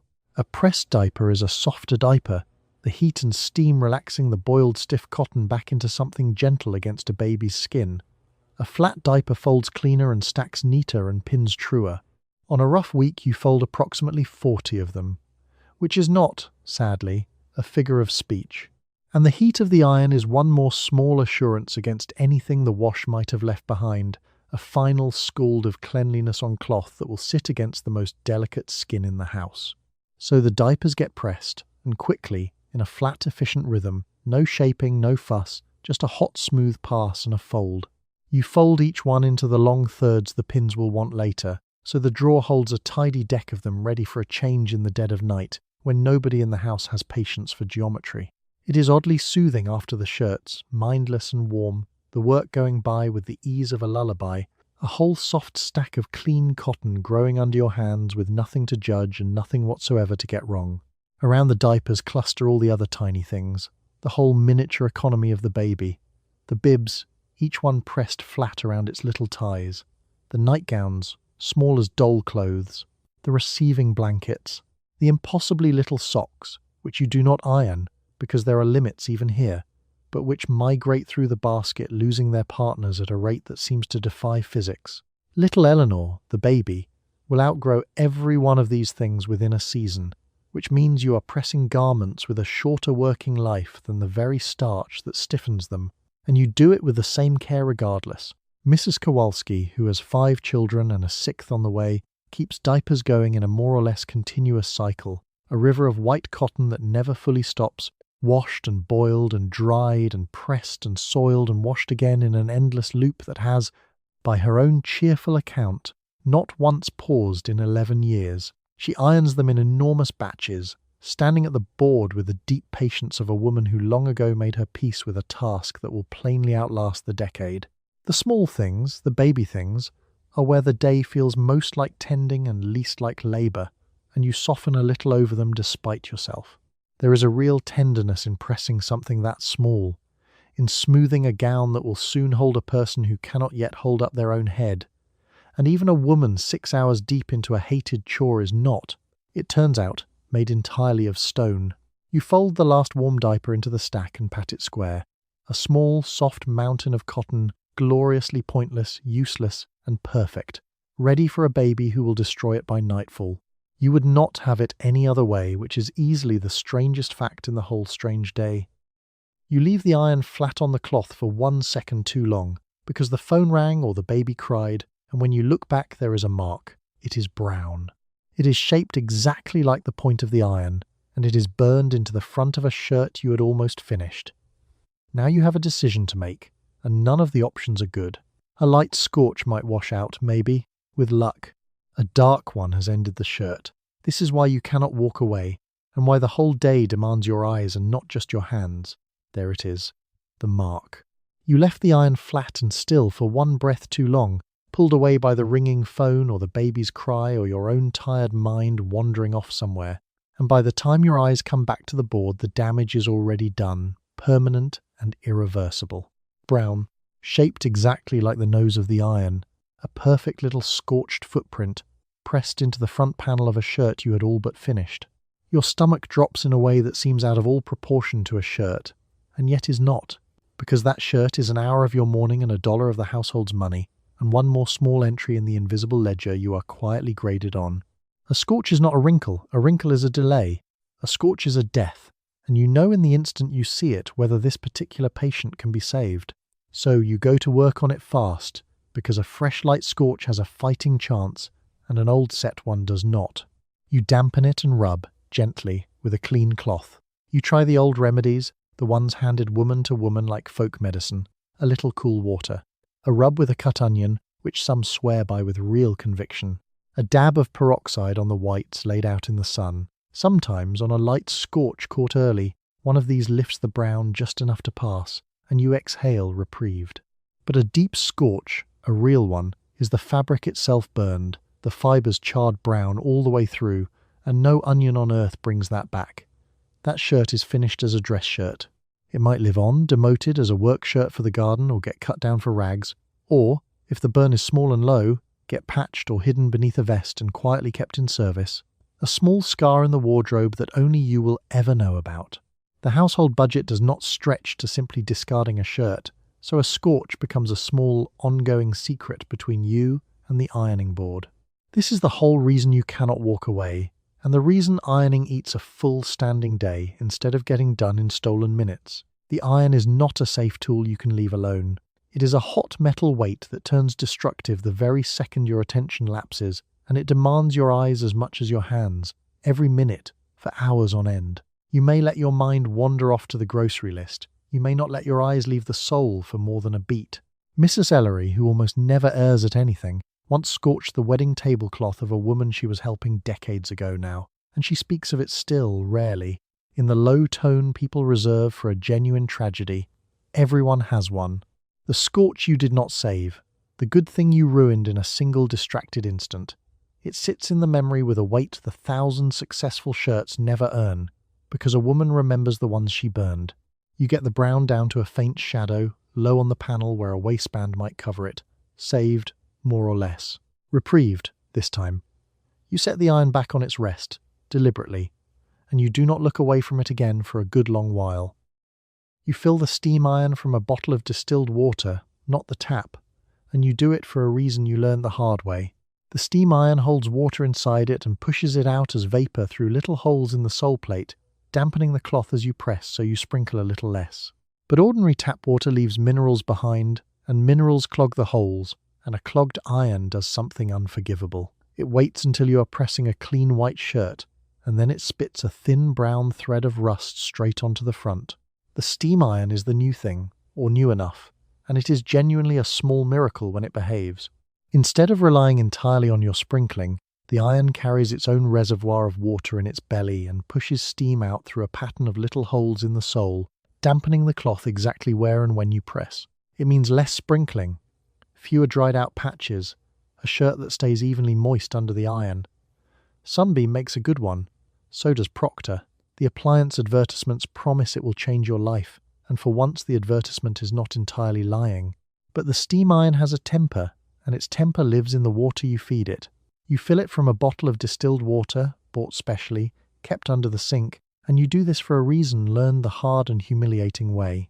Ordinary tap water is full of minerals, invisible in the glass, and when that water boils away inside the iron, the minerals stay behind, building up year over year into a chalky crust that clogs the little steam holes from the inside out. And a clogged iron does not fail politely.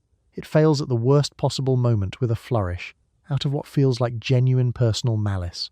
You are pressing a clean white shirt, gliding along just fine, and the iron, choked and sputtering, spits a thin thread of rusty brown water directly onto the front of it. A rust stain. On a white shirt, fresh from a clean wash. It is the laundry equivalent of tripping at the finish line, and it sends that shirt straight back to Monday. So distilled water it is, faithfully, because prevention costs a few cents, and the alternative costs a shirt and an afternoon. You keep the bottle handy and top the iron up when it runs low, and you listen for the change in its voice, the hiss going ragged that warns the water is nearly gone and the soul is about to run dry, hot, and start scorching instead of steaming. Mr. Voss, the appliance man, naturally sells a little tool for descaling the steam holes, a thin wire pick for reaming out the mineral crust, and demonstrates it on the porch with the grim satisfaction of a dentist. You own one. You use it now and then, working the wire into each clogged hole, freeing a small crumb of chalk, the iron slowly recovering its breath. It is a fussy little job and you resent it, but you resent it less than you would resent a ruined shirt. There is a lesson buried in the steam iron that applies to most of the new conveniences arriving in your kitchen this decade. Each one solves a real problem and quietly hands you a new one. The steam iron saves you sprinkling and gives you descaling. The refrigerator chills your shirts and demands you defrost it. The machines do not so much remove the work as change its shape, trading an old chore for a newer, shinier chore and calling the trade progress. Still, when it runs clean and full, gliding along on its own cushion of steam, the wrinkles surrendering without a fight, the steam iron is a genuine pleasure, and you will take it gladly. You feed it its distilled water and keep its holes clear and enjoy the good stretch while it lasts. The iron hisses, steady, clean and warm, a soft even breath of steam rising off the collar. Full reservoir, clear holes. For now, it behaves. You reach for the tailor's ham when you hit a part of a garment that refuses to lie flat, which is any part that is supposed to curve. A shoulder, a dart, the rounded seat of a skirt. The board is flat and these shapes are not, so you press them over the ham, a firm stuffed cushion shaped like a small fat loaf, which lets the curve stay a curve instead of being crushed into a false flat line. It is a specialized tool for a specialized problem, and you own it because the problem comes up every single week. The ham is the strangest looking tool in the whole ironing kit, and quietly the cleverest. It is a firm, plump and densely stuffed cushion shaped like a small fat loaf of bread or, well, a ham, covered in cotton on one face and wool on the other, and it exists to solve a problem the flat board simply cannot. The board presses flat things flat, but not everything a person wears is flat, and the ham is the answer to everything that curves. Think of the places on a garment that were never meant to lie flat, the rounded cap of a shoulder, the little cone of a bust dart, the curved seat of a skirt, the shaped waist of a fitted dress. Press any of these on the flat board and you crush the built-in curve into a false flat line, a hard crease where the tailor intended a soft round, and the garment ends up looking wrong in a way people notice without ever knowing why. The ham lets the curve stay a curve. You slip the rounded cushion under the shape part, press the fabric over it, and the shape is preserved instead of flattened. It is the whole difference between pressing a dress and pressing it well, and Mrs. Ellery, who learned real tailoring in service, treats the ham with genuine respect, turning a shoulder seam over it with the delicate attention of a jeweler setting a stone. She showed you how to press a dart, laying it over the ham's curve and working from the wide end to the point so the little cone of fabric keeps its shape and lies smooth against the body it was cut for. Before she showed you, you flattened your darts like everyone else and quietly wondered why your good dress never sat quite right at the bust. You own the ham because the problem it solves comes up every single week. A fitted blouse, a good dress, a tailored jacket, a skirt with shaping, Anything cut to follow a body rather than hang straight off it needs the ham, and a woman's wardrobe this decade is full of shaped, fitted, darted, curved things because the fashion of the moment wants a nipped waist and a defined line, and none of that presses flat. There is a smaller cousin to the ham too, the seam roll, a long firm tube for pressing seams open without printing the seam edges through onto the right side of the cloth, and a press mitt you can slip over your hand to press a small curve from the inside. A serious presser slowly accumulates a whole little family of these specialized cushions, each shaped for a particular curve, and to an outsider the collection looks faintly absurd, a set of soft sculptures whose purpose no one could possibly guess. But every one of them earns its keep, because the human body is a collection of curves and the clothes are cut to match, and a flatboard alone can only ever tell half the truth about a garment. The ham tells the other half. It is the one tool that admits people are not flat and dresses them accordingly, with the patience of a good tailor. You lay the shoulder of your good dress over the ham and press the curve of it, and the seam settles smooth and round, exactly as the tailor meant it to. Curves handled. The board goes back to flat work, where most of the long day still waits for you. You feel the iron in your shoulder long before the basket is empty, because the thing weighs 3 or 4 pounds and you have lifted it and pushed it a few thousand times since morning. Ironing is not gentle work. You press down, because pressure is what flattens the cloth, and you push forward against the drag of the fabric, and you lift and reposition and press again, over and over, for hours. Your feet ache from standing in one place. Your lower back has opinions. By the last shirt, your right arm knows exactly how heavy a small appliance can be.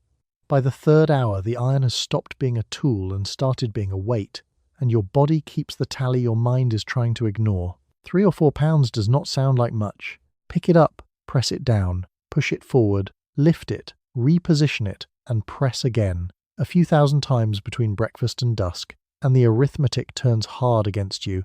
It is not the weight of one lift, it is the weight of 10,000. The shoulder goes first, a deep, specific and constant ache settling into the joint of your right arm, the one that does all the pressing and the lifting and the pushing. Then the forearm, tired from gripping the handle and driving the iron against the constant drag of the cloth, because you do not glide an iron so much as force it, leaning your weight behind it to make the fibres lie down and stay. Then your feet, which have not sat down in hours, aching up through the arches into the ankles, and your lower back, which has opinions it expresses as the day wears on, because you stand slightly bent over the board, leaning in, hour after hour, and the human spine was not built for a long afternoon of stooping over a low padded surface pushing a hot weight around. You straighten up now and then, hands on your hips, and feel the vertebrae reassemble themselves with a series of small dry complaints. This is why the board height matters so much, and why you set it with care this morning, because pressing with your body weight rather than your arm alone is the only thing that makes the day survivable. If you had to lift and press with the arm muscle by itself, you would not last 2 hours. Leaning lets gravity carry a share of the load, your whole body sinking gently into each stroke, and even so, even done exactly right, it is genuine physical labour, the kind that would be plainly recognised as work if a man in a factory were doing it. But nobody calls it work, not in the way they mean when they say a man went off to work. Mrs. Kowalski, who is built like a farm gate and has ironed for a family of 7 for 11 years, has the forearms to prove it, and jokes that she could out-arm wrestle her own husband, and everyone laughs. And it is a joke, and it is also simply true. The strength is real. It just does not have a name, or a wage, or a single moment of recognition attached to it. You trade the iron to your left hand for the flat, easy stretches, granting the right arm a moment's mercy, though the left never does it half as well. You roll your shoulder, you shift your weight foot to foot. You do the small animal things a body does to keep going when stopping is nowhere on the schedule. By the end of a full ironing day, your right arm knows, precisely, exactly how heavy a small appliance can become when you lift it enough times. It is a knowledge that lives in the muscle, not the mind, and it does not fade by morning. Tomorrow the arm will still remember. You set the iron down and shake the arm out, rolling the ache around the joint. Then you pick it up again, because the basket is not empty, and the basket is the only thing that decides when you rest. You do this in July too, in a kitchen with no air conditioning, standing over a metal plate heated to a few hundred degrees while the steam rises into your face. Summer does not cancel ironing day. The basket fills whether it is January or August. So on the worst afternoons of the year, you stand in the hottest spot in the house doing the hottest chore in it. You prop the back door open. You wipe your forehead with the back of your wrist so you do not drip on the clean cloth. And you keep going because the shirts do not press themselves in the fall. Summer grants no exemption, and this is the cruelest arithmetic of the whole chore. The basket fills at exactly the same rate in August as in February. 7 days of clothing for a family of 5, and so on the hottest afternoons of the year you stand in the hottest spot in the house doing, by a wide and undisputed margin, the hottest job in it. A metal plate heated to a few hundred degrees, 6 inches from your hands, throwing its heat straight up into your face, in a kitchen with no air conditioning and a stove that has very likely been going besides. The steam makes it worse, which feels like a special injustice, because the same steam that helps the cloth rises directly into your face, warm and wet, and mingles with the heat off the sole and the heat of the day into a thick, close air. You push the iron through as much as you push the cloth. Your dress sticks to your back. Your hair, so carefully set this morning, gives up around noon and clings damp to your neck. A trickle runs down your temple, and you catch it with the back of your wrist before it can fall onto a clean shirt, because a drop of sweat spots a fresh press as surely as any rusty iron does. You prop the back door open and hope for a breeze that mostly does not arrive. You set up near a window. You do the worst of it, the hot, heavy linens, in the relative cool of early morning when you can, and save the smaller, quick things for the killing heat of the afternoon. You drink water. You swear by a cold cloth laid on the back of the neck and a glass of iced tea kept within arm's reach, and on this one point the whole sweating street quietly agrees. There is no fan that truly helps, because a fan only shoves the hot air around and blows your carefully damp cloth dry before you can press it. There is no shortcut, because the shirts do not care about the weather, and your husband still needs a crisp collar to walk into an office that is also, incidentally, not air-conditioned, so that the crisp collar he leaves in wilts by 10 anyway, which lends the whole enterprise a certain magnificent futility on the very worst days. You have long since stopped finding this funning. Winter is its own trial, cold hands and a cold kitchen, and the one small mercy of an appliance that warms the room. But summer is the true test, and every woman who has ever ironed knows the particular misery of an August Tuesday. The dress soaked through, the hair ruined, the face flushed red, the basket somehow no smaller than it was 2 hours ago. It is a private ordeal, undramatic, unwitnessed, and faithfully repeated every hot week of every hot year. And you get through it the way you get through all of it, one shirt at a time, wrist-wiping brow, the pile on the left shrinking by inches, because the only way out of the basket is straight through it, and no season has ever once emptied it for you as a favour. You blot your forehead, lay the next damp shirt across the board, and feel the heat rise up to meet your face all over again. You set the board where you can hear the radio, because the only mercy in a 6-hour chore is something to listen to, and at this hour the radio is all daytime drama. They call them soap operas, and the name is honest, because the soap companies are the ones paying for them, the same companies whose powder washed the very shirts you are pressing. So you iron to the sound of somebody else's fictional heartbreak sponsored by detergent, and the hours move a little faster. The story is silly. It is also the closest thing to company you have all afternoon. The radio lives on the counter, and on ironing day it is never once off, because 6 hours alone with a hot iron and your own circling thoughts is a sentence, and the radio is the parole. At this hour the airwaves are given over almost entirely to the daytime dramas, the serials that run 15 minutes each, one bleeding into the next. A whole afternoon of fictional families having fictional catastrophes at a pace no real life could ever sustain. They are called soap operas, and the name is not a joke, it is an invoice. The soap companies pay for them.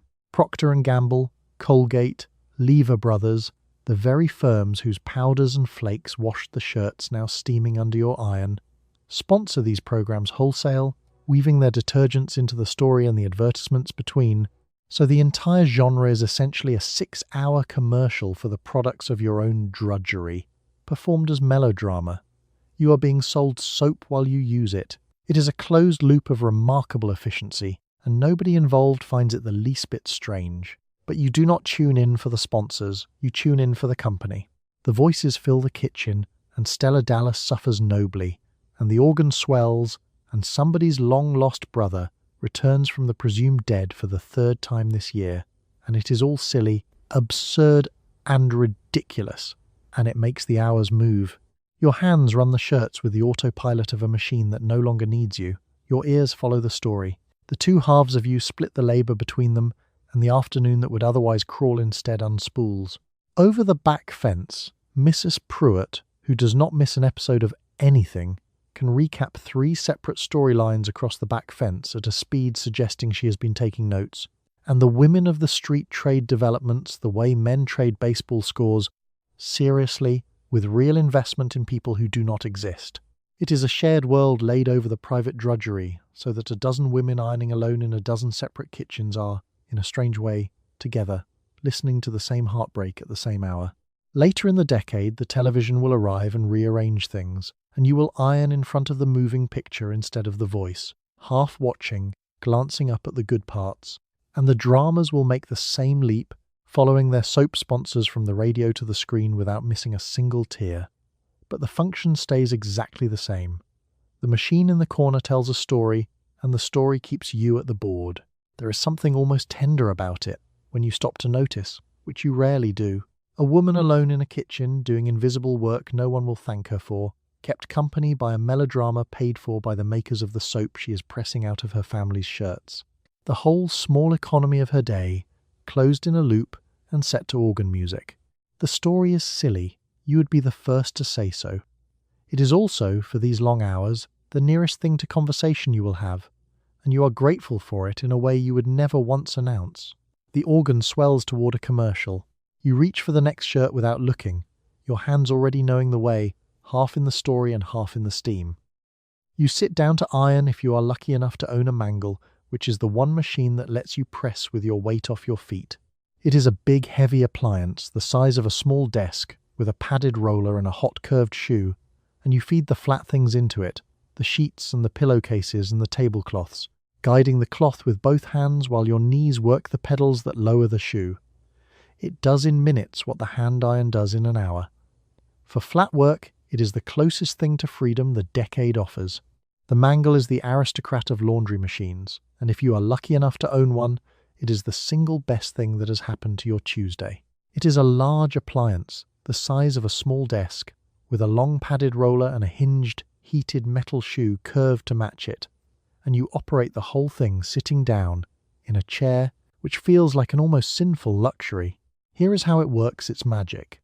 You feed a flat piece, a sheet, a pillowcase, a tablecloth, a napkin, into the gap between the turning roller and the hot shoe, guiding the leading edge with both hands, and you press a knee pedal that lowers the shoe against the roller. The machine grips the cloth and draws it through under its own power, pressing it flat, smooth, and even in one continuous pass, while you simply steer and feed. A sheet that takes 10 minutes of dragging and folding on a handboard goes through the mangle in under a minute, flat as glass, both sides done at once. The Ironwright is the famous name built up in Michigan, and the advertisements sell it hard, and for once the pitch is largely honest. Their brochures promise to free the housewife from the nerve-wracking business of shoving a heavy hot iron back and forth hundreds of times, and for flat work, that is precisely what it does. You sit. Your feet work the pedals. Your hands guide the cloth. Your back, for once, is not bent over anything. For the sheets and the linens, the mangle is very nearly freedom, a mechanical servant that irons while you sit and work the pedals. And a skilled woman can do far more than flat work on it. Mrs. Vanderberg, who has owned her Ironwright for years, does her husband's shirts on it, and even dresses, feeding the shaped pieces through in a careful choreography of turns and folds that looks, from across the room, like a conjuring trick performed at speed. It takes real practice, more than the hand iron ever did, and not everyone masters it. But in her hands the machine does the whole basket, and she finishes her Tuesday by lunch and stays smug about it through the weekend. But the mangle is expensive, a serious purchase, and it is large, claiming a whole corner of the kitchen or a dedicated spot in a utility room, and not every family can justify the cost. So it remains a dividing line on the street, the women who have won, and the women who do not, and there is a faint, quiet hierarchy in it, unspoken and completely understood, the way there is in who drives a new car and who keeps the old one running.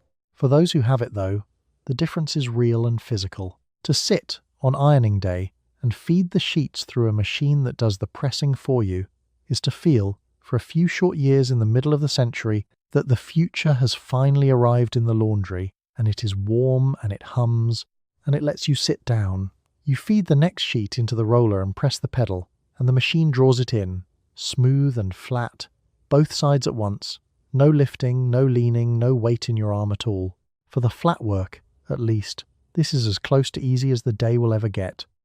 You keep your fingers well back from the roller, always, because the machine that saves your afternoon is also the one that can hurt you badly. The roller turns and the hot shoe presses, and the whole point is that it pulls the cloth through on its own, which means it will pull through anything it catches. A fingertip that lingers too close, a loose sleeve of your own dress, a strand of hair if you lean in wrong. You have heard the stories everyone has, so you feed the sheets in with a flat, careful palm, and you respect the thing the way you would respect any tool that does not know the difference between fabric and you. You keep your fingers flat and well back from the roller, always, out of a respect that is really a quiet fear, because the machine that rescues your afternoon is the same machine that can hurt you badly, and it does not know the difference between the two of you. The roller turns and the hot shoe presses, and the entire principle of the thing is that it grips the cloth and draws it through under its own power, which is wonderful. Right up until the instant it grips something that is not cloth, a fingertip that lingers a second too long at the edge of the shoe, a loose cuff of your own dress sleeve, a strand of hair, if you lean in too close over the work. The mangle will take any of these and pull them in exactly as willingly as it takes a pillowcase, and the results are the stuff of the warnings passed woman to woman in low voices, the burned fingers, the crushed knuckle, the near misses and the ones that were not near at all. Everyone knows a story. Some of the stories are about someone on this very street. So you learn to feed it with a flat, careful palm, fingers back from the danger, never bunched near the edge, never reaching in to fix a fold while the roller is still turning. You tie your hair back on mangle days. You roll your own sleeves up out of the way. You keep the little ones well clear of it, because a curious child and a machine that pulls things in is a combination that does not bear thinking about, and you think about it anyway, every time, which is why the children are sent firmly to the other room. The pedal is your safety, the one thing that lifts the hot shoe off the roller in an instant, and you keep your knee poised over it the way a driver keeps a foot near the brake, because if something goes into that gap that should not, the pedal is the whole difference between a fright and a tragedy. A good mangle woman can slap that shoe up faster than she can gasp, out of a reflex she has drilled so often it lives in her knee. You keep a particular stillness about you when you work the machine, a focus the rest of the day never asks for, because you respect it completely and have never once let familiarity soften into carelessness. That is the whole trick of living beside a dangerous tool. Not fear exactly, which makes the hands clumsy and slow. Respect, which keeps them careful. You feed the cloth, you mind the pedal, you keep your fingers flat, and the machine serves you faithfully for years. But you never, ever forget what it is. A hot roller does not have a temper or hold a grudge. It simply does the one thing it was built to do, to everything you offer it, without mercy. And it is your job, and yours alone, to make certain you only ever offer it the sheets.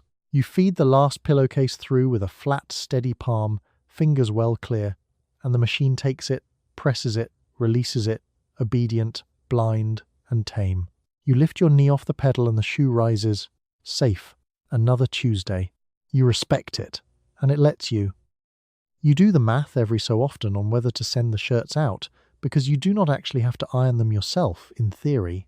There is a laundry in town that will wash, starch, and press a man's dress shirt to a professional finish for a price. The price is the problem. Sending out a week of shirts costs real money, and a thrifty household counts every dollar, and your labour, standing here, costs nothing that anyone writes down. So the shirts stay home, and you stay at the board, and the math comes out the same way it always does.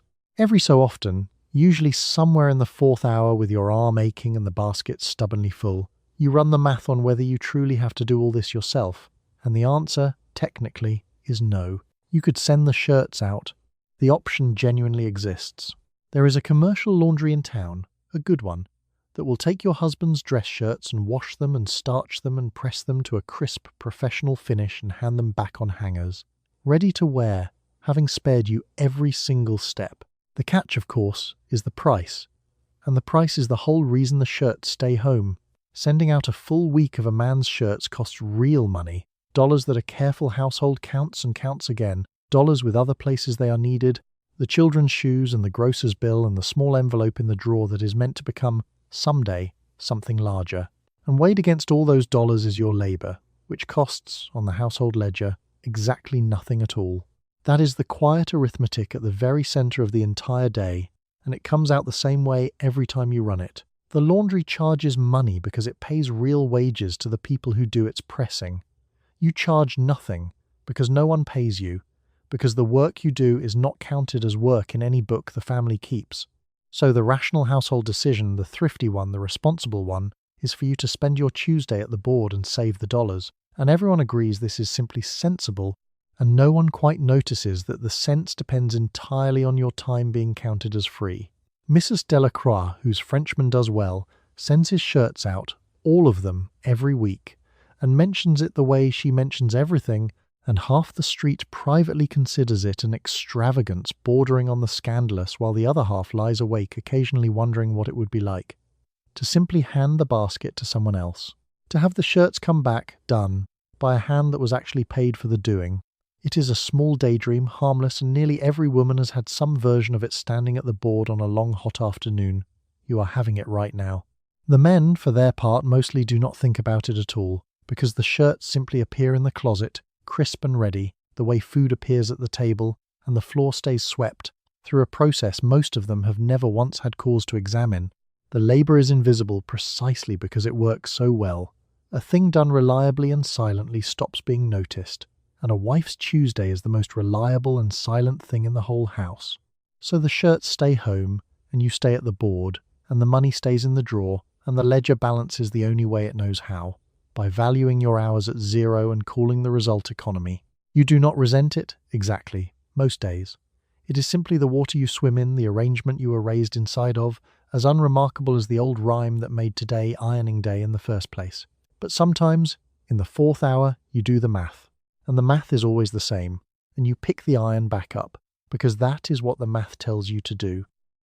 You know exactly how the commercial laundry grades its work because you have used it for the sheets in a hard week, even if never for everything. They offer it in tiers with plain, honest names.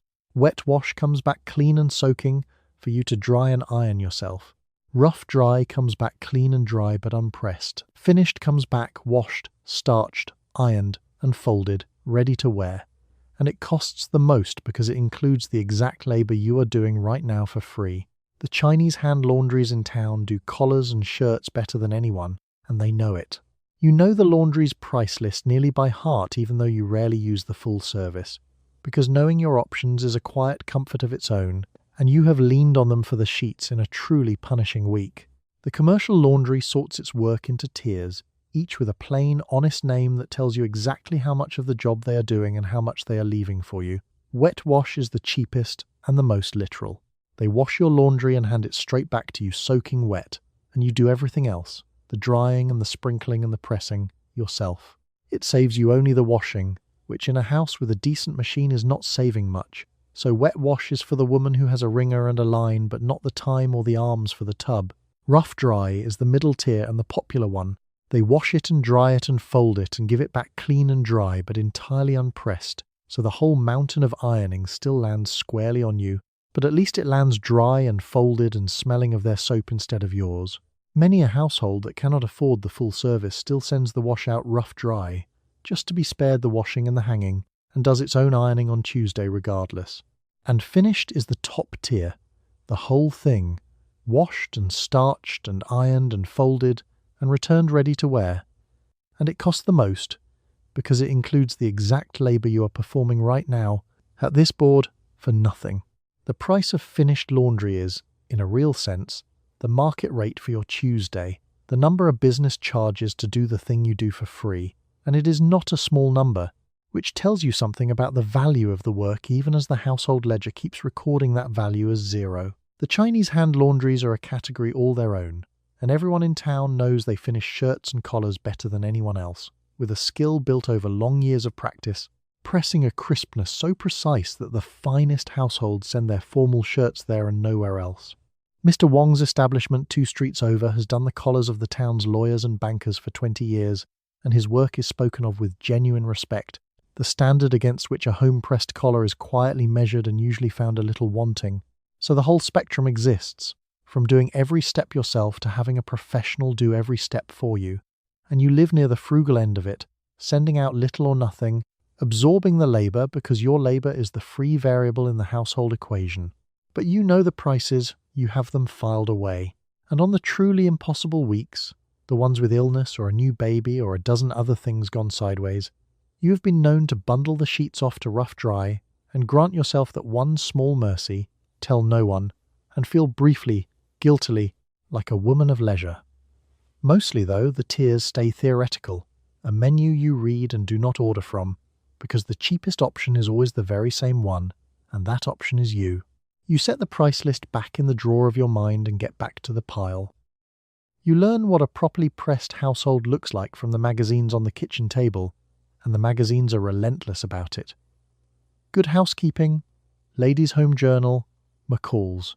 Every issue shows a woman at a board with a serene face and a shirt with a collar like folded paper, and every issue makes it clear that this is the baseline, not the achievement. You are not being shown an inspiration, you are being shown a minimum, and the standard climbs a little every year because the magazines have pages to fill and appliances to sell, and a satisfied housewife buys nothing. The magazines sit on the kitchen table, and they are your instruction manual, your report card, and your quiet tormentor all at once. Good Housekeeping, Ladies' Home Journal, McCall's. They arrive every month, glossy, cheerful, and absolutely certain, and inside them is a complete portrait of the woman you are supposed to be, rendered in soft focus photographs and confident prose, and she is always a little further along than you are. Her ironing is effortless. There is a photograph, and in it a woman stands at a board with a serene, untroubled face, her hair perfect, her apron spotless, pressing a shirt whose collar is already, somehow, sharper than anything you have produced in your entire life. She is not sweating, she is not on the 5th hour, she is not doing the grim arithmetic on a scorched shirt. She is a woman for whom this is easy, and she is presented not as a fantasy but as a baseline, the ordinary competent state you should have reached already. That is the quiet cruelty of it. The magazine does not show you an aspiration and honestly call it one. It shows you an impossible standard and calls it normal, so that your actual Tuesday, sweat and scorch and aching arm and all, feels like a personal shortfall rather than the plain reality of the work. You are not measuring yourself against your neighbour anymore. You are measuring yourself against a woman who does not exist, photographed under perfect light and quietly losing, and the standard climbs year over year because it has to. The magazines have pages to fill every month and products to sell, and a woman who feels she has finally arrived, who is satisfied, who believes her home is good enough, is a woman who buys nothing at all. So the bar lifts, gently, relentlessly. Last year, a pressed shirt was enough. This year, the shirt should be pressed, the sheets should match, and the tablecloths starched to a particular crispness. And have you considered the newest iron, the newest starch, the newest way? Mrs. Petrangeli reads them cover to cover and quotes them like scripture, and half her fence conversation is really the magazine speaking through her, this month's verdict on what a good home now requires. You read them too. Everyone reads them. They are genuinely useful, full of real tips and real patterns and real recipes, and they are also a monthly delivery of gentle inadequacy, dressed up as helpfulness, and you have never quite held the two apart, because they arrive in the same envelope, running the exact racket of a patent medicine salesman. The deepest trick of it is that the magazines are funded by the very industries whose products they hold up as the cure. The appliance makers and the starch companies and the soap firms buy the advertisements that pay for the pages that raise the standard that sells the appliances and the starch and the soap. It is a closed circle, elegant and airless, and you stand at the centre of it with a hot iron, being told by the people who profit that you could always be doing a little better. You glance at this month's issue, open to a photograph of a kitchen cleaner than yours has ever been, and feel the familiar small tug of not quite measuring up. Then you look back at your own real shirt, pressed by your own real hands, and keep going, because the woman in the photograph is not coming to help. You send your husband out the door each morning wearing your work, and everyone he passes will read it, whether they mean to or not. A crisp collar and a sharp cuff say the household is running well and the wife is capable. A limp collar says something has gone wrong at home, and in an office that judges a man partly by his edges, that impression has a cost. So the shirt on his back is not really about the shirt. It is a daily public grade on how well you do the invisible job, posted where the whole world can see it. Every morning you dress your husband in your own labour, and every person he passes that day will read it, whether they intend to or not, and render a small, silent and final verdict, not on him but on you. The shirt is a message, and you are the author, and the office is the audience, and the review comes back, when it comes at all, in ways you rarely get to hear. A crisp collar and a sharp cuff say a specific thing fluently without a single word. They say this man has a wife, and she is capable, and his home runs well, and he is therefore a man whose life is in order, which the world quietly reads as a man who can be trusted with more. In an office where men are measured partly by their edges, a well-pressed shirt is a small daily advertisement for the whole household standing behind it, and the household standing behind it is you. And a limp collar says the opposite, just as fluently. It says something has slipped at home. It says the wife is overwhelmed, or careless, or absent, or that the marriage is not what it should be, and none of that is fair, and all of it gets read. Because a wrinkled shirt in 1955 is not simply a wrinkled shirt. It is evidence, and nobody thought to call the wife to the stand. So when your husband walks out the door each morning, the sharpness of his collar is, in a real and thoroughly unfair sense, your reputation walking off down the street on somebody else's body. His appearance is your work made public. The office sees him. Your husband, for his part, accepts the daily compliment on his collar as a plain fact of nature, like sunshine or gravity. But what the office is really reading, in the crease of his trouser and the stand of his collar, is a report on you, filed daily, graded continuously, by people you will never once meet. One afternoon at the fence, Mrs. Kowalski put it plainly, in the flat way she says the true things. A man gets promoted, she said, and everyone congratulates the man, and nobody spares a thought for the woman who made certain he never once walked in wrinkled. She was not bitter about it exactly. She was simply naming the arrangement the way you name the weather. The credit goes one way, the labour goes the other.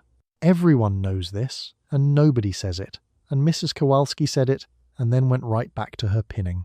This is the real weight beneath the whole endless chore, heavier than the iron, heavier than the loaded basket. The shirt is a daily character reference, forged fresh at dawn with a hot iron, one hand pressing and the other holding someone else's future. A crisp one opens doors and a limp one quietly closes them, and the doors it opens and shuts are not even yours. You press for a verdict delivered elsewhere, on someone else, about you. You hold up the finished shirt, collar sharp, cuffs crisp, and you know it will do its silent job well tomorrow, and that no one will ever trace the credit back to this kitchen. You hang it, ready, and reach for the next. The report goes out every morning, and you write every word of it in steam. You watch the appliance being sold to you on television by a poised woman who makes it all look effortless, and her name is Betty Furness, and she is very good at her job. She stands beside the Westinghouse machines in her neat dress and demonstrates them with a confident smile, and the slogan follows her everywhere. You can be sure if it's Westinghouse. She is selling you a promise that the right appliance will lift the drudgery away. She is also, though nobody says it, selling you the standard the appliance is supposed to meet, which is higher than the one you have now. Betty Furness is on the television, and she is very nearly the most trusted saleswoman in America, and she is superb at making a machine look like a promise. She stands beside the Westinghouse appliances in a neat tailored dress, calm, gracious, and completely at ease, opening the refrigerator door, running the range, demonstrating the washer, and the tagline trails her everywhere she goes. You can be sure if it's Westinghouse. Millions of women watch her do it, nodding along with the faith of a congregation. Many of them believe her, and it is easy to see exactly why.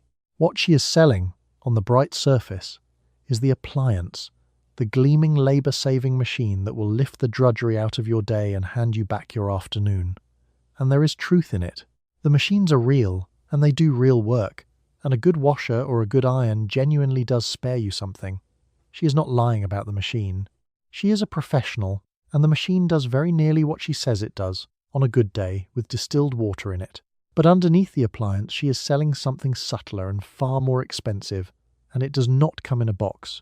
she is selling the standard. Every gleaming demonstration says not only that this machine is wonderful, but that a modern woman uses it, that the well-run home now includes this, that the bar for a competent household has just quietly moved up to wherever the newest appliance happens to sit. She is selling you the machine and, in the very same breath, the reason you now need it, which is a standard that did not exist until the machine did, and there is a quiet sleight of hand in who she is. The manufacturers understood that a woman would trust another woman, poised and reassuring, far more than she would ever trust a man in a suit, so they put a capable, likable woman on the screen to sell capable machines to capable women, and it worked beautifully. Betty Furness was so trusted that she would later go into genuine consumer advocacy, actually fighting for the buyer, which tells you the trust was real and well-earned, and also tells you precisely how valuable that trust was to the people paying her in the meantime. You watch her sometimes and feel the pull of it, the promise that the right purchase will finally make the work easy, that just past this one machine lies the effortless, serene kitchen the magazine keeps photographing. It is a powerful promise. It is also, you have slowly noticed, a promise that never quite arrives, because each machine that lifts one burden raises the standard that creates the next, and the serene kitchen stays always one appliance away. Still, you do not blame Betty Furness, who is only doing her job, and doing it with real grace. You blame, if you blame anyone, the circle she stands inside of, the one that sells you the machine and the standard and the discontent all at once, wrapped up in a tailored dress and a reassuring smile and a slogan you will remember for the rest of your life, whether you ever wanted to or not. The demonstration ends. The refrigerator on the screen gleams, promising a life a little smoother than the one you are living at this board. You turn back to the shirt in front of you, which no slogan has ever once pressed, and press it yourself. You price the automatic ironer in the catalogue and do the sum, and the sum is uncomfortable. A new iron right costs $150, maybe $200, which is weeks of your husband's pay and roughly what a good refrigerator runs. That is a great deal of money for a machine whose only job is flattening cloth. But then the labour it replaces is being done, right now, by you, and your labour is entered nowhere. It has no price. It appears on no bill, which is exactly why the machine has to justify that price, and you never have to justify a cent. The catalogue lies open on the table, the iron right gleaming in its illustration with the quiet confidence of a thing that knows it is not going home with you, and you work the sum, which keeps coming out the same uneasy way. A new iron right ironer runs the better part of $200, and you turn the figure over in your hands. It is a genuinely large, serious, and uncomfortable amount. It is several weeks of what your husband carries home. It is roughly what a good refrigerator costs. So the machine has to justify itself, and justify itself thoroughly, before that kind of money leaves the drawer. Is it worth that kind of money to press the sheets faster? You add up the hours it might save and weigh them against the shoes the children need and the roof that will want doing and the small careful savings you are trying to build, and often enough the machine loses the argument, because $150 is a great deal to spend on a chore you are, after all, already getting done for nothing. And there is the phrase that hangs over the whole calculation, unspoken, doing all the quiet work, for free. The labour the machine would replace is already being performed every Tuesday by you, and your labour enters the ledger at exactly zero. That is the hidden hinge of the entire decision. The machine costs real, visible dollars. You cost nothing that anyone writes down. And so the machine must clear a high bar of worth that you were never once asked to clear, because your work was free before the machine was invented, and will be free long after.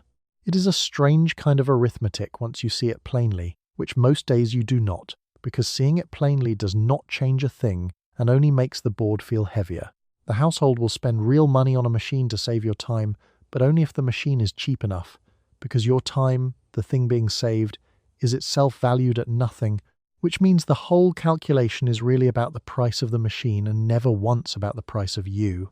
Mrs. Vanderberg's family bought the ironwright, and she is glad of it, and she will tell you it paid for itself in saved hours, which is true, except that the hours it saved were hers, and hers were free. So what it really bought was not money back, but her afternoons, which turns out to be a thing a household will pay for only when it happens to be affordable. When it is not, the afternoons simply stay spent at the board by you, and no one records the cost anywhere. The men, pricing a new drill or a new car, run this same arithmetic constantly and never once notice its shape, because their time has a wage attached, and so a tool that saves it saves money you can point at. Your time has no wage, so a tool that saves it saves only you, and you, on the household books, are already free. Free, and yet somehow never once off the clock. You close the catalogue. The iron right stays inside it, on the page, unbought, $150 of maybe someday. You pick the hand iron back up, the one you already own, the one that costs nothing to keep, because you came with it. You lay your husband's good trousers along the board to put the crease back, because a man's slacks are supposed to fall with one sharp line down the front of each leg, and that line does not survive a wash. So you line up the seams, smooth the leg flat, lay a damp press cloth over it, and drive the crease in with heat and pressure until it stands. Then you turn the leg and do it again on the other side, and again for the second leg. 4 creases, all of them dead straight, all of them yours, walking into a meeting you will never see. That sharp front crease is not natural. It does not come from the wash. It has to be put there deliberately with heat and pressure and a damp cloth every single time the trousers are cleaned, because the wash that lifts out the dirt also lifts out the crease, and a man in creaseless trousers looks, to the eye of the decade, faintly unfinished, like a sentence left without its period. So you lay the trousers along the board and set to work. First you turn them inside out and press the pockets and the waistband and the inner seams, the hidden structure, so nothing prints through onto the front later. Then right side out, and here is where the real care goes. You line up the 2 side seams of a leg precisely, one atop the other, so the leg lies perfectly flat and the fold at the front falls exactly where the crease belongs. Get that alignment wrong by even a little, and the crease lands off center, spiraling slowly around the leg, and the whole trouser looks faintly drunk. Wool is what most good trousers are made of, so the iron cannot touch them bare or it will glaze them to a shine. And you lay a damp press cloth over the leg and press through it, the steam hissing up as the wet cloth meets the hot sole, and you hold the iron down along the fold, driving the crease in through the veil of cloth. You do the front crease and the back crease of one leg, then turn the trousers and do the other. 4 creases in all, each one dead straight, each one sharp enough to look almost dangerous. The crease is a small marvel of the ironing arts when it comes out right, a line so clean it looks machined, and it is one of the few pieces of your Tuesday a man actually notices, because a man knows a good crease on sight and feels subtly wrong in a soft-legged trouser. Your husband will run a hand down the front of the leg before he steps into them, checking, the way you check a collar, and the small approving nod he gives, when he gives it, is one of the rare direct acknowledgments the whole long day ever produces. There is a tailor's trick for it, passed woman to woman like a small grave secret. A sliver of soap rubbed along the inside of the fold before the iron goes on, so the crease sets harder and holds through a longer day. You have used it for years, on every good pair he owns, and a properly set trouser very nearly stands up on its own. And then the crease walks into a meeting you will never see, in a building you will never enter, worn by a man doing work you only half understand, doing its small silent job of announcing here is a person who is squared away. And no one in that room will think for 1 second about the woman who leaned over a board through a damp cloth to set that line in the leg. You finish the 4th crease and hold the trousers up by the cuffs. 4 lines, sharp, straight, and exactly parallel. You fold them over the hanger along their own creases, so they hold, and set them with the shirts. You get to your own things last, if you get to them at all, because that is the order the day was always going to take. The whole basket comes first. His shirts and the children's clothes and the linens and the handkerchiefs, and only when the light is going and your arm is done do you reach for the dress you meant to press for yourself. Some Tuesdays there is time. Some Tuesdays there is not, and you go out in something you smooth with your hand and hope nobody looks too closely. You are the last name on your own list, every single week. By the time you reach your own things, the daylight has gone amber in the window and your arm is a dull ache from shoulder to wrist. And here, at the very bottom of the basket, waits the small pile of your own clothes, the dress you meant to press, the blouse you wanted crisp for Sunday. They have waited all day, patiently, because that is the order the day was always going to take, and the order does not change. Let's talk about the order of it. Everything else comes first. It is not even a decision. It is a law of the house older than you are. His shirts first, because his shirts have somewhere important to be. The children's clothes next, because the children are a public performance and cannot go out rumpled. The sheets and the linens, because a household is judged by them. The handkerchiefs and the underthings, because the standard admits no exception. And then, if there is anything left, if the light holds and the arm lasts and no one needs anything, then, finally, you. Some Tuesdays there is time, and you press your good dress with real care, glad of it, taking the same trouble for yourself you took for everyone else all day long, and it feels almost like a small kindness paid to a person you keep forgetting to include. Some Tuesdays there is not. The light goes, or a child wakes, or dinner will not start itself, and your dress goes back into the basket unpressed, or gets the fastest, most cursory pass of the whole day, a lick, and a promise, even stingier than the one the playclothes got. And so you go out, more Sundays than you would ever admit, in a dress you smoothed with your palm and your optimism, hoping the wrinkles read as a fashionable softness, and not as a woman who ran clean out of daylight before she reached herself. Nobody notices, usually, because nobody grades you the way they grade your husband and your children, which is its own quiet insult, that your appearance matters least precisely because all the labour went into making everyone else's matter. 5 children deep, Mrs. Kowalski says she has not pressed a thing of her own in years, and says it with a shrug and a laugh, not fishing for sympathy, just reporting a plain fact of the arrangement, that the woman who keeps everyone else crisp is nearly always the softest dressed person in the family photograph. You look at the photos later and see that it is true, everyone sharp, the mother, faintly rumpled, holding them all together at the edge of the frame with the quiet exhaustion of a stagehand who never once gets a bow. You are the last name on your own list, every single week, and not by accident, and not because you forgot, but because the whole structure of the day sets you there, after the shirts and the children and the sheets and the standard, in the last of the light, with the last of your arm, if there is any left. There usually is not very much. You hold up your own dress and look at the wrinkles and weigh the daylight, and decide, tonight, that you have just enough left for this one thing. You press it slowly, gently and carefully, for yourself, last of all, and it feels stranger and better than it has any right to. You do not make a habit of it. You hear about a new kind of shirt before you ever see one, a shirt you can wash, hang dripping on a hanger, and wear the next morning with barely a touch of the iron. They call it wash and wear, and it is cotton mixed with something new, a synthetic that holds its shape because heat set it that way at the factory instead of you setting it here at the board. The first ones are not perfect. They pill, they feel a little strange. But you understand immediately what they mean, standing there with a hot iron in your hand. They mean the beginning of the end of Tuesday. The word comes down the street before the shirt itself does, the way news of the future always seems to arrive first as rumour. A new kind of shirt. They are calling it wash and wear, and the first time you hear it described you do not quite believe it, because it flatly contradicts the entire physics of your life.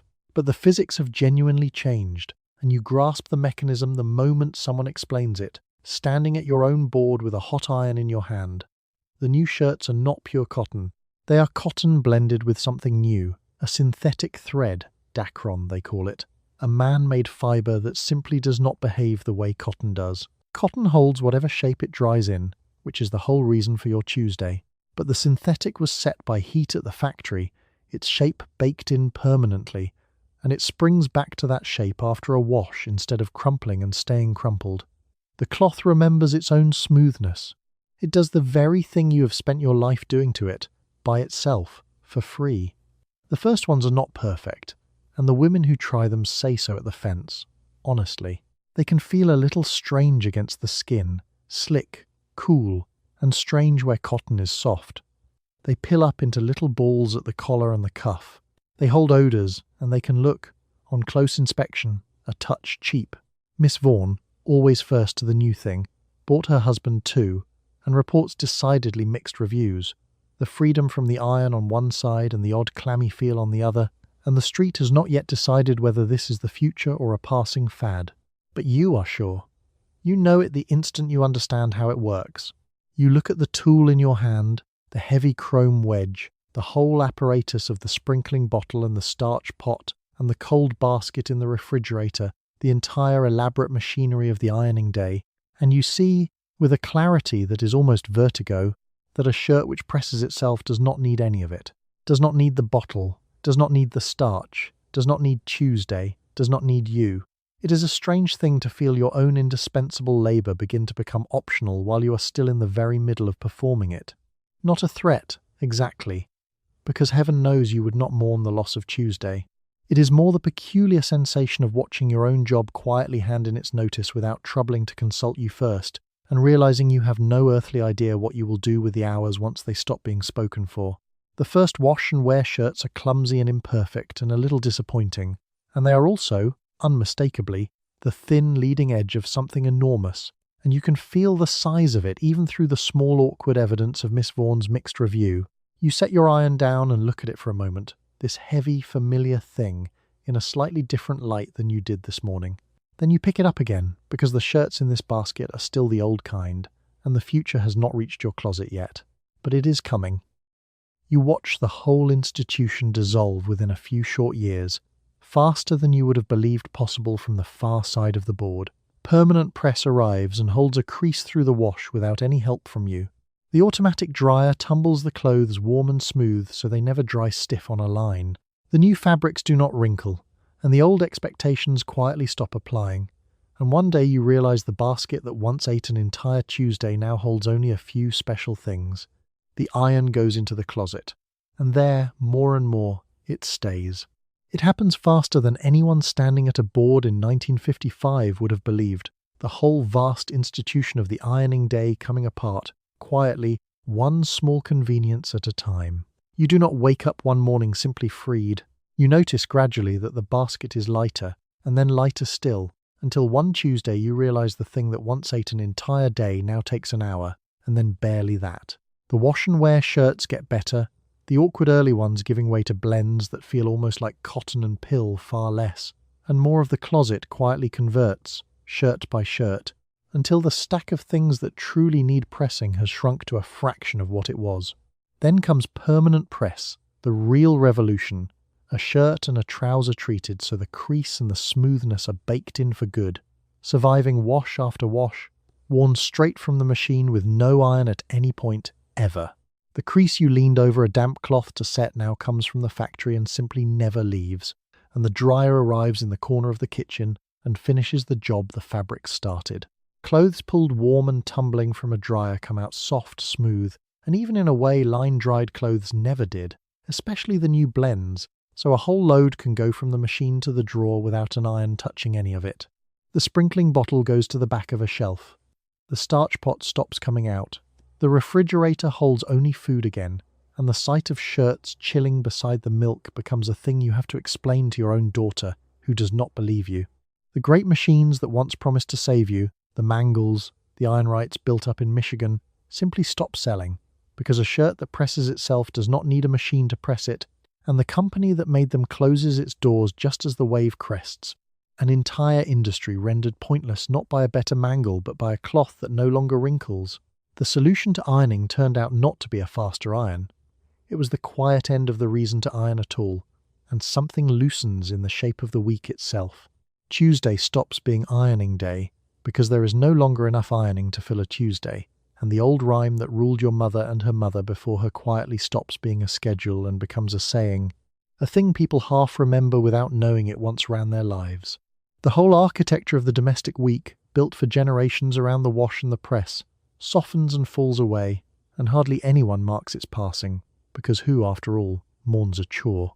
You put the iron in the closet one evening, and the days go by, and it stays there, and 1 week becomes a month, and you notice, with a small, strange pang you did not expect to feel, that you cannot remember the last time you got it out. The thing that shaped a decade of your Tuesdays sits in the dark on a shelf, cold and unneeded, and the long afternoons it used to eat are simply, suddenly, yours. What you do with those afternoons is another story, and a longer one, and not one this quiet night needs to tell. The iron waits in the closet. It will keep, and you, at last, have somewhere else to be. And so you spent the day sprinkling shirts with a soda bottle, chilling the laundry beside the pot roast, cooking glue on the stove, testing a hot iron with your own wet finger, and pressing a perfect crease into trousers destined for a meeting you would never see. You ironed the sheets, you ironed the handkerchiefs, you ironed, God help you, the underwear, because the basket did not care who was watching. It is easy, from here, to laugh at all of it, and some of it is genuinely funny. But spare a real thought for the women who actually stood at those boards, hour after hour, Tuesday after Tuesday, holding a 3-pound iron against the wrinkles of an entire family's week in a hot kitchen for no wage and very little thanks. They were not being silly. They were doing the only thing the fabric of their world allowed, keeping everyone around them crisp and creased and presentable while the credit walked out the door on somebody else's collar. There was real skill in it, and real strength, and a whole quiet vocabulary of sprinkling bottles and sleeve boards and tailor's hams that a single generation knew by heart and the next forgot entirely. And then the cloth itself changed, and the iron went into the closet, and the long afternoons came quietly back to the women who had been spending them all along. You do not have to iron anything tonight. Nobody is grading your collar. The basket is empty, and it is going to stay that way until morning. So let the day go now. Let your arm rest. Let your shoulders drop away from your ears. Let the warmth settle over you like a sheet fresh off the line. And let every wrinkle of the day smooth itself out without a single ounce of effort from you. You have earned the rest. Sleep well,